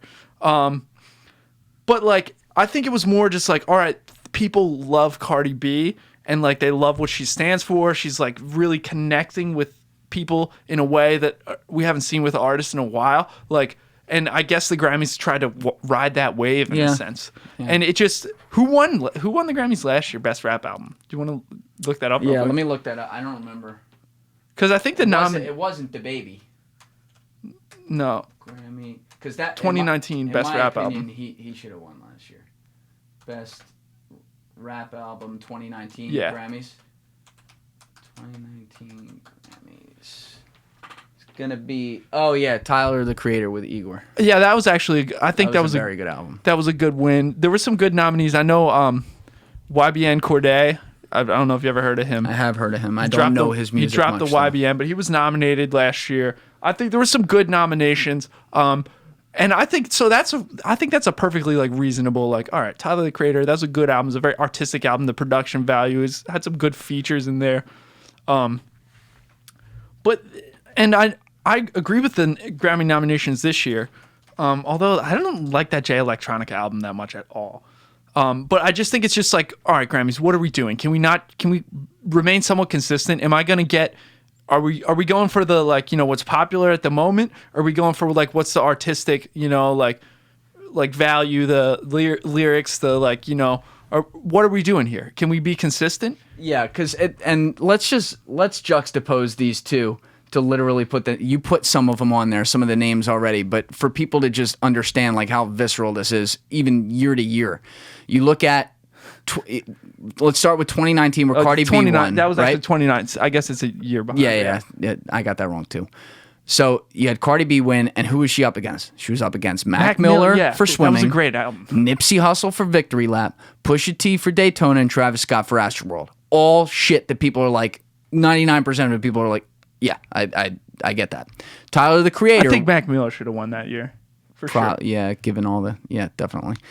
Tyler the Creator in 2020 wins for Igor. Who was he up against? He was up against Dreamville, Revenge of the Dreamers, which is J. Cole, duh. He's up against Meek Mill for Championships. Everyone knew that album. 21 Savage for his album I Am Greater Than I Was, 100%. And then Cordae. Yeah, Lost Cordae. Boy. That one I'm less familiar with. So I don't think so. But look at 2021. Yeah. This is the point. Freddie Gibbs. So I'd never heard of D Smoke. Until the Grammy nomination. D Smoke for Black Habits. You mentioned Jay Electronica. Royce. Oh yeah, Royce the 5'9". That's out of left field to me. And like, listen, I'm a huge fan of Nas. Nas is one of the greatest of all times. Love him. Incredible rapper. But it's like, oh, we're doing this. Like, Nas has been around for like 20 years, and we're just like, yeah, he's been doing the same thing. Like, it's not like Nas suddenly changed his style. And he didn't have, like, no disrespect, but he had nothing that bordered on a mainstream or cult hit on that album. No, this was just, I mean, he makes a lot of albums. Yeah, you know, so like, that's the thing. The first rap concert I ever saw, I saw Nas in Philly at the Electric Factory. I think it was at the Electric Factory. It was lit. It was dope. How old were you? I was still in high school. So probably that's a life 16, changer. 17. Yeah, it was awesome. I love Nas. He's one of my. If I'm talking over the history of like music, he's one of my favorites. No disrespect to Nas, but like Nas has been consistent. Yeah, and he's about lyrics and bars, and like he's not. You know, we're just doing this now in 2021. We're just gonna like. What about all the countless albums that he's dropped like year after year? Like, it's just interesting to me that. And that's the one they picked. You know what I mean? Like it wasn't. Again, not a bad album. I'm just saying, like, it doesn't really, it doesn't make sense. So, yeah, and then one other thing too. Sorry, I forgot this, but I can't let you out of here without asking on this. What do you think of the whole hoopla around WAP, which I think is a great song. I enjoy the fuck out of that song. The beat is a banger. Yeah, and like the lyrics are dirty, but it's great, right? I just think it's a gimmicky song. So, I have a lot of opinions on this. So, people really like Meg Thee Stallion. People really like. She has become like an icon. People really get behind her for her. I guess she's got very like empowering feminist like attitude. She's kind of like oh, I'm doing this like hot girl shit. Which I don't know, again, I don't really listen to her music all that much, but I understand. It's like this persona. She's like, I'm a bad chick, whatever, like I do what I want. I don't play by the rules. Like you can't box me in. Like, I'm gonna be this hot girl and like I'm gonna, I'm not gonna just be like a pawn in the rap game. I'm a hot girl. I'm gonna own it. and like, you know, she's got like a badass attitude. It's like, you know, I respect that. I think you guys separate that Meg Thee Stallion from the song WAP, because the song WAP, in my opinion, is just like, it's a gimmicky song. It's like, all right, let's just talk about like very vulgar like sex for, you know, like 3 minutes or whatever. And I don't think so. Like, you can talk about empowerment and Meg Thee Stallion and what she's doing and like how she's just embracing that bad attitude, that like I'm a bad chick, that hot girl attitude, whatever, which I think is legitimate. But I don't think she's doing much in the way of that with the song WAP, in my opinion. And that's my opinion. And I've thought about that. But I don't know that she's like really helping women's empowerment by talking about, you know, her wet ass pussy. Although I do think it's a banger of a song.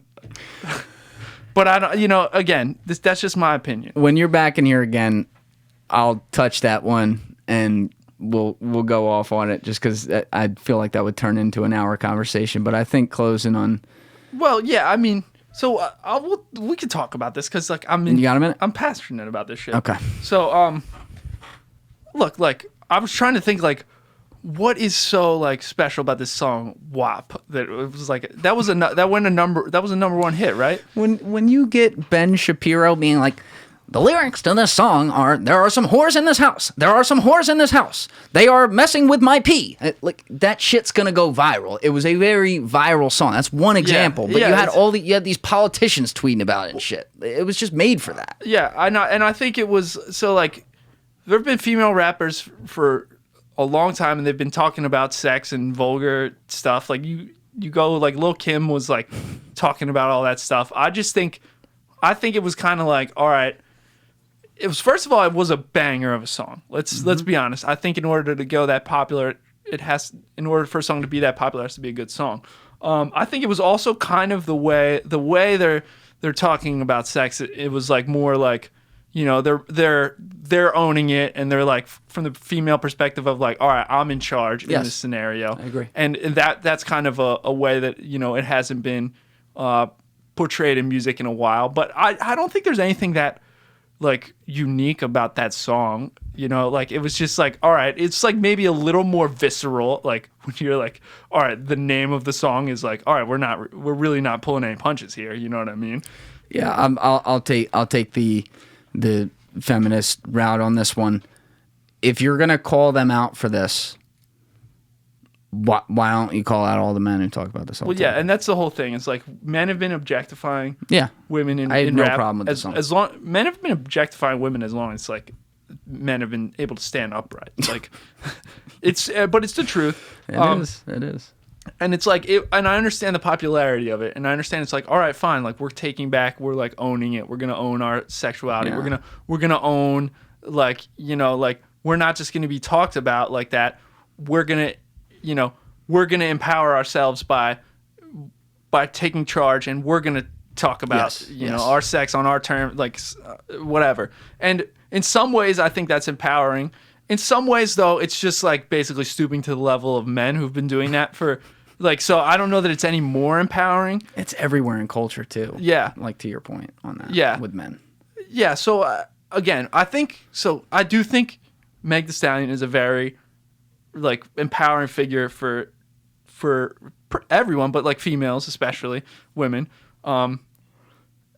But I think you kind of have to separate that from the song WAP. I think literally it was literally like, all right, let's just make something that's like a banger. Let's make something that's going to stir shit up. Yep. That's going to create controversy. That's like everyone's going to talk about. Memorable. Everything. Yes. And like put over dope beat. Yep.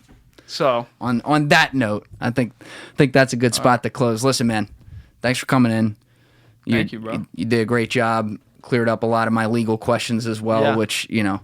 If you ever get any trouble on a boat, man, hit me up. I got you. Or just like be 15 miles at sea. Bro, we didn't even talk about cocaine submarines today. Cocaine submarines. Dude, you want to know something? You want to know something crazy? My boy is in the Coast Guard. He does. Come on. Yeah, he's like.